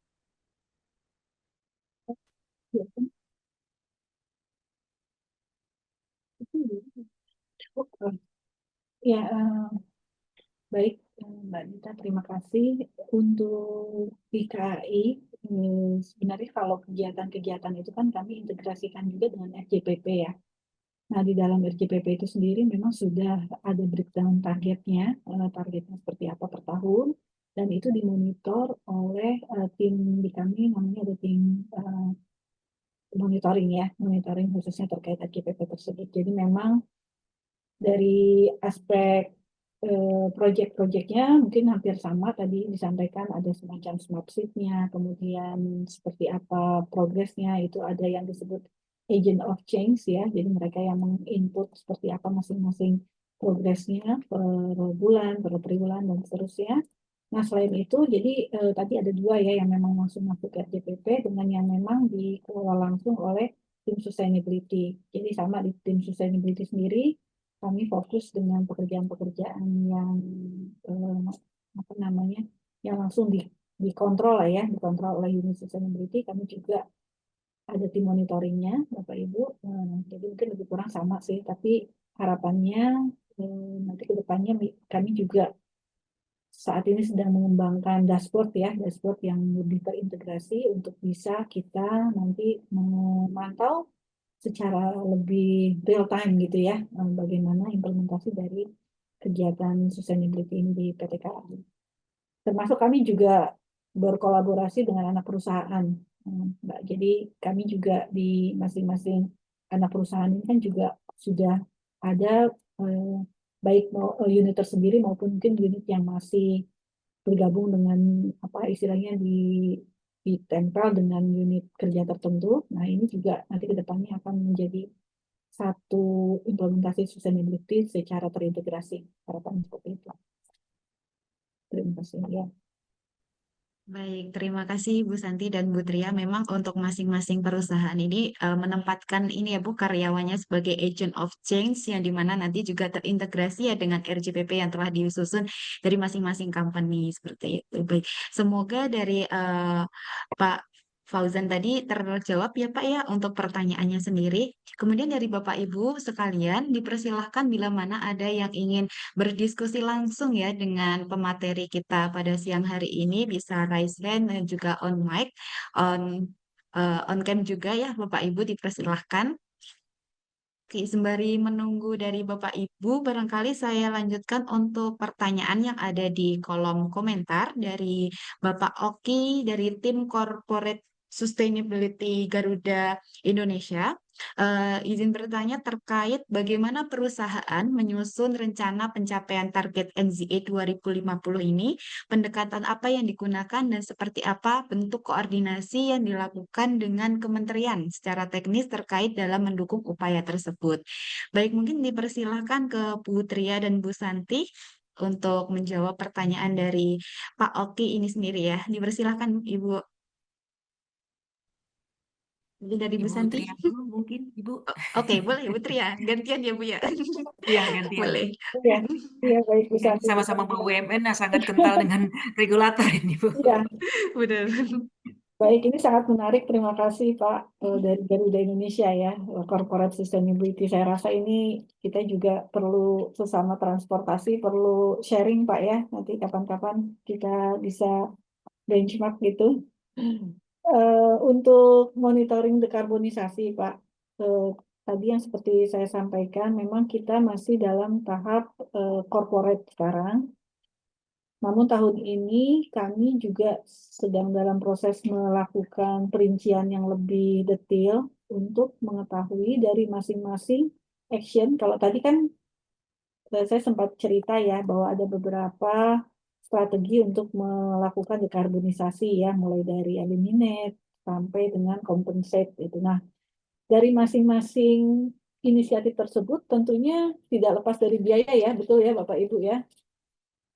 Kecuali mungkin energi efisiensi itu lebih efisien karena memang bisa dilakukan sendiri gitu ya tanpa biaya investasi yang lebih besar. Nah, dari sekian banyak strategi tersebut, tentunya kami saat ini sedang melakukan semacam perhitungan kajian minimum maksimumnya untuk mendapatkan titik optimal dari masing-masing DAOP. Nah, DAOP atau DIPRE itu kalau istilah di KAI adalah daerah operasi ya. Jadi di masing-masing daerah itu inisiatif apa sih yang paling optimal untuk dilakukan. Artinya dengan biaya yang lebih tepat gitu ya, itu kita bisa menurunkan emisi yang lebih maksimal gitu ya Pak. Jadi saat ini memang kami juga masih terus berprogres. Nanti kalau sudah sampai ke tahap tersebut, kami sudah punya angka kegiatan inisiatif yang harus dilakukan dari masing-masing rekomendasi ya, lebih tepatnya rekomendasi kegiatan yang perlu dilakukan untuk masing-masing DAOP dan UV itu nanti kami akan kembangkan link dengan dashboard yang sedang kami kembangkan juga. Jadi kami sadari kami juga masih berprogres ya Pak untuk implementasi dekarbonisasi ini. Itu lebih kurang kalau di KAI. Baik, terima kasih Bu Tria. Barangkali langsung dilanjutkan ke Bu Santi ya Bu. Dipersilakan. Iya, Pak Oki menanyakan bagaimana pendekatan yang kita gunakan untuk koordinasi dengan Kementerian Teknis.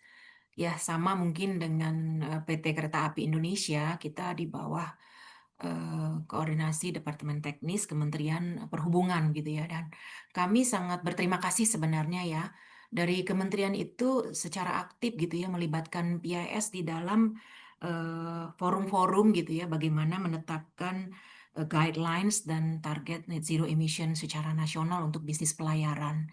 Dan ini kami selalu berkoordinasi secara intens dan baik secara offline dalam forum-forum maupun di luar hal tersebut ya, karena memang guidelines dan roadmap untuk net zero emission untuk seluruh sektor shipping di Indonesia ini tentunya ini masih dalam tahap penyiapan gitu ya, karena kalau kita bicara sektor perkapalan tentunya akan sangat banyak ya, bukan hanya dari sisi tanker untuk sektor energi, tetapi juga kita tahu bahkan dari sisi pelayaran-pelayaran yang volumenya kecil atau bahkan mungkin nelayan-nelayan atau mungkin yang kapal-kapal yang memang mungkin belum siap juga dengan aturan-aturan tersebut gitu. Sehingga kami akan selalu melakukan advokasi dan audiensi gitu ya dengan kementerian dan saat ini memang masih terus berjalan. Dan kemudian terkait dengan implementasi aturan-aturan tersebut untuk industri dalam negeri gitu ya, perkapalan dalam negeri, karena memang IMO menetapkan aturan-aturan tersebut untuk pelayaran internasional. Tetapi kami PIS memastikan bahwa aturan-aturan yang kami terapkan dari IMO tersebut itu juga berlaku untuk kapal-kapal domestik kami gitu ya. Karena kita tahu juga banyak aturan-aturan IMO baik terkait SOLAS, ASM Code dan lain sebagainya itu diratifikasi oleh Kementerian Perhubungan untuk diterapkan di Indonesia. Sehingga sebenarnya kalau bisa kita sampaikan tuh bahwa sebenarnya domestik kita tuh jadi naik level ya karena aturan IMO tersebut gitu ya. Jadi memang ini sangat menantang ya, walaupun ada beberapa yang mungkin kami rasakan agak sedikit berbeda pendekatan, misalnya seperti biofuel gitu ya. Kalau kita tahu di Eropa itu biofuel itu yang berbasis FAME atau kelapa sawit itu agak sedikit ditentang gitu ya. Tetapi kita masih bisa menggunakan dalam negeri. Jadi itu masih kita masih melihat ada positifnya gitu ya dari sisi aturan-aturan kita yang bisa mungkin mendukung bisnis kita di Indonesia. Demikian mungkin tambahan dari saya. Makasih. Baik, terima kasih Bu Tria dan juga Bu Santi. Semoga terjawab ya Pak Oki, bila mana boleh saya resume ya singkat dari masing-masing perusahaan sendiri, mulai dari KAI maupun dari Pertamina International Shipping. Memang sekarang sedang proses ya Bu untuk advokasi dan audiensi dengan kementerian. Dan sebenarnya untuk implementasi standar internasional ini di lain sisi juga bisa meningkatkan kualitas ya dari masing-masing pelayanan di perusahaan seperti itu. Baik, kemudian Bapak Ibu, saya juga kembali mengingatkan untuk bila mana ada dari Bapak Ibu ingin berdiskusi secara langsung dengan pemateri kita pada siang hari ini, dipersilahkan untuk raise hand ya Bapak Ibu, untuk on mic dan juga on kamera. Baik. Wah, ternyata di kolom komentar masih banyak yang antusias nih Bu untuk berdiskusi ya. Saya izin sampaikan untuk pertanyaannya. Ini ada dari Pak Daryanto, engineering dari PT PGN ya. Untuk pertanyaannya sendiri, sebenarnya ini saya lihat relate ya dari dua sektor, dari sektor transportasi dan juga maritim. Izin saya sampaikan Bu untuk pertanyaannya. Tantangan yang dihadapi perusahaan terkait infrastruktur, regulasi, dan juga teknologi, serta implikasi terhadap keberlanjutan operasionalnya itu seperti apa, dan saat ini jumlah armada atau masing-masing transportasi yang ada ini tidak hanya di oil and gas saja ya, adakah upaya dari perusahaan untuk berkolaborasi dengan para operator masing-masing armada di Indonesia sehingga nantinya bisa mencapai target NZE dalam bidang maritim ataupun transportasi? Mungkin bisa dijawab mulai dari Bu Tria ya. Gantian tadi kan sudah dari Bu Santi, sekarang gantian langsung dari Bu Tria gitu. Dipersilakan Bu Tria. Iya, baik. Untuk kerjasama ya, saya rasa KAI tentunya eh, secara apa namanya, secara upaya itu saya rasa memang saat ini sudah melakukan itu ya untuk meningkatkan transportasi antar moda. Jadi untuk kerjasama, tapi kebetulan memang tidak langsung di saya ya, Bapak Ibu, ada dari unit bisnis. Jadi saya rasa memang penting ini karena apa? Dengan kita bisa meningkatkan sinergi antar moda, kemudian nanti akses pergantian antar moda ini lebih mudah langsung ya. Itu juga diharapkan bisa meningkatkan minat maupun jumlah masyarakat yang lebih tertarik untuk memilih menggunakan transportasi umum. Ya, contohnya kalau di kereta api di area Jakarta itu ya sudah cukup banyak titik-titik yang terintegrasi Bapak Ibu antara kereta api dengan LRT, MRT, kemudian dengan terminal bis dan seterusnya. Jadi saya rasa ini memang pasti akan menjadi salah satu program utama juga ya dari KAI. Itu terima kasih. Baik, terima kasih Bu Tria. Bisa dilanjutkan ke Bu Santi? Dipersilakan Bu. Ya, kalau mungkin saya ke tantangan dulu ya. Kalau tantangan memang saat ini mengulang kembali bahwa kalau bicara teknologi, we talk about investment gitu ya. Jadi memang kapital yang sangat besar ini salah satu challenge yang memang harus diantisipasi gitu ya. Walaupun perusahaan sudah punya strategi untuk memitigasi gitu ya.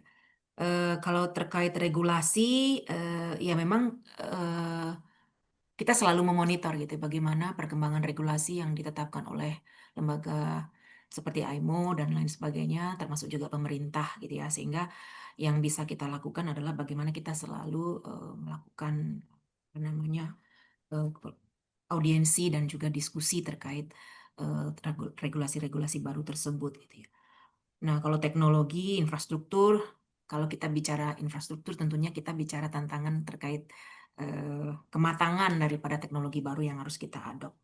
Dan di sini memang kami juga berusaha bagaimana memastikan dalam mendesain kapal, dalam menetapkan investasi kapal itu dipastikan gitu ya bahwa ini ready untuk bisa digunakan selama umur kapal gitu ya, tanpa harus ada aset yang akan trended gitu ya, karena memang sudah out of date gitu. Ini yang salah satu challenge yang kami hadapi. Nah, kalau kita bicara kolaborasi, ya tentunya kita bagian daripada industri perkapalan nasional.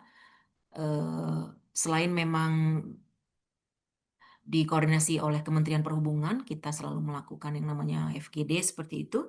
Kita juga tentunya aktif di dalam organisasi INSA itu ya, Indonesia National Ship Owner Association, ini yang memang bisa menjadi wadah bagaimana kita saling bertukar gitu ya, concern gitu terkait aturan dan bisnisnya sendiri gitu ya.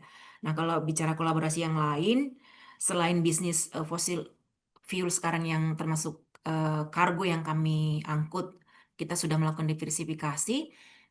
Kita juga tidak hanya bergerak sendiri gitu ya, karena kita tahu sekarang itu era kolaborasi gitu ya. Kami, kalau tidak salah beberapa waktu yang lalu, kami juga bekerja sama dengan perusahaan perkapalan yang lain yang untuk mengangkut bahan kimia gitu ya. Jadi antara perusahaan perkapalan juga tidak tabu gitu ya untuk bekerja sama gitu ya, karena tentunya dengan kolaborasi ini juga pasti nanti akan meningkatkan efisiensi dan komersialitinya gitu. Dan ini sudah kami lakukan salah satunya dengan perusahaan Chandra Asri seperti itu. Nah, kemudian untuk new business kami juga berusaha kolaborasi dengan perusahaan-perusahaan untuk mengangkut dry bulk, chemical dan lain sebagainya. Termasuk shipyard ya. Ini jadi salah satu pertimbangan kita juga bagaimana Kami juga punya shipyard selain bisnis kapal dan fuel terminal, kami juga punya shipyard yang memang kami sedang evaluasi apakah ini bisa dikolaborasikan dengan shipyard yang ada di Indonesia untuk bisa juga meningkatkan gitu ya kompetensi dan competitive advantage shipyard yang ada di Indonesia.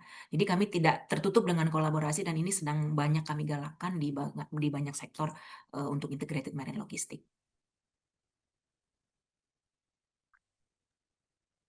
Baik, terima kasih Bu Tria dan juga Bu Santi untuk jawabannya sangat insightful ya. Semoga dari Pak Daryanto bisa menjawab pertanyaannya ya Pak. Karena memang kalau kita lihat kolaborasi ini adalah salah satu kunci ya Bapak Ibu sekalian untuk menghadapi tantangan-tantangan yang ada terutamanya untuk dekarbonisasi. Nah, Bapak Ibu sekalian, barangkali untuk pertanyaan dari Pak Daryanto tadi sebagai pertanyaan penutup ya di agenda SIS hari ini, barangkali nanti kalau dari Bapak Ibu ada pertanyaan atau bahkan diskusi lebih lanjut, eh, kiranya boleh diperkenankan ya tidak Ibu Tria dan Bu Santi bila mana menghubungi Ibu Tria, Bu Santi melalui LinkedIn ataupun media sosial lainnya ya Bu. Oke, barangkali sebelum ditutup di agenda hari ini, dari Bu Tria dan Bu Santi, boleh Bu untuk memberikan closing statement untuk sebelum ditutup ya agenda hari ini. Dipersilahkan ya, barangkali dari Bu Tria terlebih dahulu Bu, dipersilahkan. Ya, baik. Terima kasih Mbak Dita dan Bapak Ibu sekalian yang sudah hadir dalam sharing kita pagi hari ini sampai siang ini ya. Untuk kesimpulan dari kegiatan ini saya rasa memang tadi kembali lagi yang sudah sempat kami share bahwa sektor transportasi ini menjadi salah satu industri yang menjadi kontributor dari sisi emisi. Artinya secara karakteristik bisnisnya itu sudah jelas hasil dari emisi yang tinggi ya. Nah, untuk bisa kita bersama-sama menurunkan upaya dekarbonisasi ini, saya rasa tidak serta-merta hanya dari internal perusahaan saja, tapi memang membutuhkan dukungan yang besar juga ya dari seluruh masyarakat secara umum untuk bisa mengalihkan preferensinya dari selama ini mungkin lebih banyak memilih transportasi pribadi untuk bisa beralih ke transportasi publik yang lebih rendah emisi tentunya. Mungkin seperti itu ya. Jadi harapan kami juga nanti tingkat untuk apa namanya semacam keinginan masyarakat dalam menggunakan sarana transportasi ini juga semakin meningkat dengan literasi yang terus-menerus kita bisa lakukan. Demikian, terima kasih. Baik, terima kasih Bu Tria. Barangkali langsung dilanjutkan ke Bu Santi ya Bu. Dipersilahkan Bu Santi. Baik, Mbak Tria, terima kasih atas kesempatan yang diberikan. Jadi dari diskusi ini kami bisa melihat bahwa memang sama seperti yang disampaikan Ibu Tria bahwa transportasi khususnya kami di sektor perkapalan yang memang juga punya andil di dalam memerangin gitu ya untuk emisi dan pemanasan global ini sehingga kami PIS sebagai bagian dari industri perkapalan global dan domestik ini tentunya sangat berkomitmen gitu ya untuk program dekarbonisasi karena dekarbonisasi ini bukan lagi pilihan gitu ya tetapi sudah merupakan satu keharusan gitu ya yang terwujud di dalam roadmap kami, yang terwujud juga dalam program-program kami termasuk tagline kami Sustainability Start With Me dan kami juga merasa memang target dekarbonisasi untuk mencapai net zero emission di tahun 2050 ini sangat menantang tetapi kami siap gitu ya sehingga kami harapkan penerus-penerus nanti kemudian juga bisa mengevaluasi target tersebut untuk terus melihat apakah kita masih on track ataukah memang ada terobosan-terobosan baru supaya bumi kita ini bisa terjaga, bisnis kita juga bisa terjaga. Kami yakin dengan peta jalan kami dengan 4 pilar yang sudah kami susun saat ini bisa berkontribusi bagaimana di dalam mengadopsi teknologi, memastikan efisiensi operasi, penggunaan bahan bakar yang lebih ramah lingkungan dan mungkin alternatif-alternatif inisiatif yang lain seperti tadi carbon capture, carbon credit, dan lain sebagainya, itu bisa berkontribusi untuk mencapai net zero emission 2050. Jadi kami memastikan PIS dan Subholding Integrated Marine Logistics berkomitmen penuh untuk industri perkapalan yang lebih efisien, yang lebih bertanggung jawab untuk masa depan bumi dan juga masa depan Indonesia. Terima kasih. Baik, terima kasih Bu Santi, terima kasih juga Bu Tria. Selaras dengan yang disampaikan oleh Bu Tria dan juga Bu Santi, saya juga sangat sepakat ya Bapak Ibu sekalian, untuk pencapaian dekarbonisasi ini memang butuh kolaborasi ya dari berbagai stakeholder, mulai dari pemerintahan, masyarakat sipil, bahkan hingga sektor korporasi sendiri untuk mencapai masa depan yang berkelanjutan. Sekali lagi saya sampaikan terima kasih kepada semua peserta yang telah aktif berpartisipasi dalam diskusi hari ini. Kami juga ingin mengucapkan terima kasih ya sebesar-besarnya kepada Ibu Tria dan juga Bu Santi selaku narasumber atau pembicara yang hebat ya yang telah meluangkan waktunya untuk berbagi pengetahuan dan juga wawasan yang sangat insightful. Dan diskusi hari ini tentu menjadi sangat berarti ya berkat kontribusi dari narasumber dan juga partisipasi dari Bapak Ibu sekalian. Baik Bapak Ibu sekalian, sebagai kenang-kenangan ya, alangkah lebih baiknya bila mana agenda SIS pada pagi hari ini kita eh, abadikan melalui foto bersama ya Bapak Ibu. Boleh Bapak Ibu untuk mengaktifkan kameranya ya, untuk menunjukkan senyumnya yang sangat cerah di siang hari ini ya. Boleh Bapak Ibu. Oke, sudah banyak yang on kamera. Baik Bapak Ibu, untuk pengambilan foto akan saya pandu dengan hitungan 1, 2, 3 ya. Bagi yang bertugas dipersilahkan untuk foto saya hitung 1, 2, 3. Oke, slide selanjutnya saya hitung 1, 2, 3. Baik, terima kasih Bapak Ibu sekalian. Nah sebelum saya tutup ya, oke, mohon maaf Bapak Ibu bisa diulang kembali ya untuk fotonya satu kali lagi. Saya hitung 1, 2, 3. Baik, terima kasih Bapak Ibu sekalian. Sebelum saya tutup, izin untuk meminta waktunya ya untuk foto di slide selanjutnya ya, supaya tercapture semua ya Bapak Ibu ya. Oke, 1, 2, 3. Oke, sangat cerah sekali ya Bapak Ibu senyumnya. Terima kasih Bapak Ibu saya sampaikan untuk partisipasi aktifnya. Barangkali saya izin untuk meminta waktunya ya untuk 2 menit menyampaikan informasi yang penting ya Bapak Ibu, yakni pada saat ini kami dari Olah Karsa ada beberapa program ya Bapak Ibu. Yang pertama ada program Pasca Sarjana Magister Entrepreneur Sustainability Management yang dimana diselenggarakan kolaborasi antara Olah Karsa dan juga Universitas Ciputra Surabaya. Kemudian yang kedua, kami juga ada layanan proper ya Bapak Ibu, bila mana dari perusahaan Bapak Ibu memiliki kepentingan dalam penyusunan dan juga submission proper, kami juga dapat membantu Bapak Ibu. Sehingga barangkali dari Bapak Ibu tertarik sedang merencanakan pendidikan lanjut ataupun kepentingan penyusunan proper, boleh berdiskusi lebih lanjut dengan Nino ya Bu. Nanti akan kami berikan untuk nomor admin kami di kolom komentar. Kemudian tidak kalah menariknya juga Bapak Ibu sekalian, di akhir tahun ini kami dari Olah Karsa juga akan melakukan agenda ya yang juga sangat menarik, yakni ICS Award, yang dimana ini merupakan ajang penghargaan tahunan ya yang kami berikan atau diselenggarakan oleh Olah Karsa untuk memberikan apresiasi kepada company dan juga pemimpin yang menunjukkan komitmennya terkait inovasi dan juga praktek berkelanjutan. Untuk informasi lebih lanjutnya bisa nanti dipantau secara berkala ya Bapak Ibu melalui media sosial kami. Bila mana dari Bapak Ibu berkenan dan juga tertarik bisa nanti menghubungi Mino kami, untuk nomornya akan di-share di kolom komentar.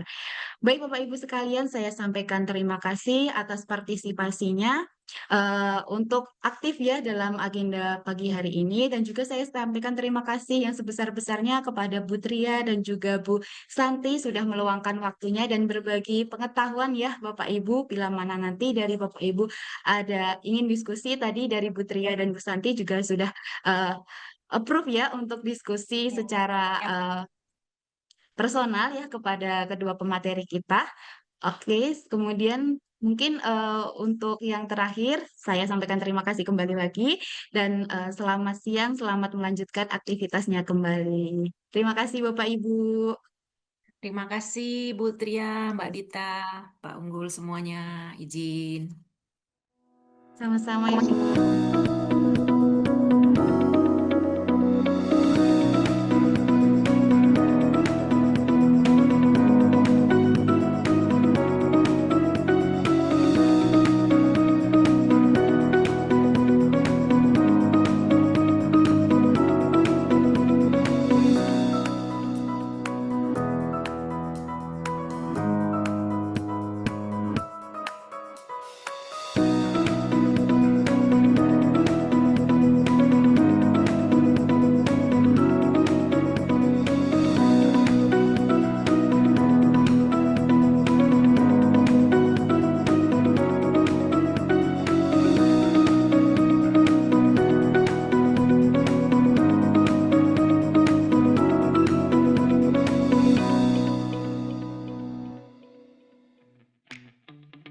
Sustainability reporting can be overwhelming. Introducing ESGTrack.ai, the smart solution to simplify your sustainability journey. One platform for all: reporting, analytics, and performance. Let's begin with reporting. Making ESG reporting easier with practical tools and clear guidance. AI-powered materiality assessments engage all, sharing insights for meaningful sustainability content. Effortlessly complete your disclosures with factual and seamless integration.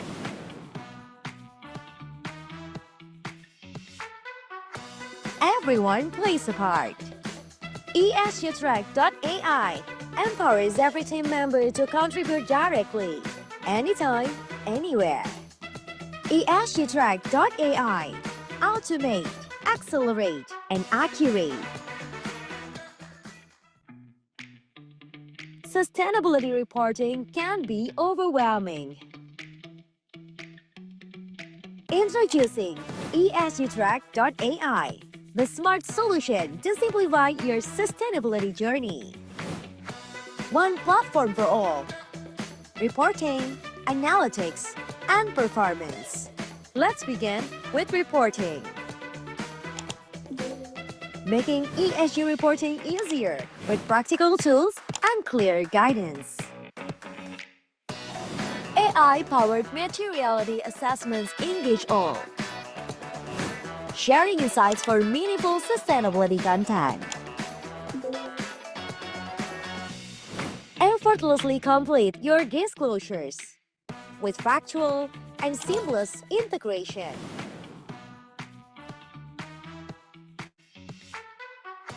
Everyone plays a part.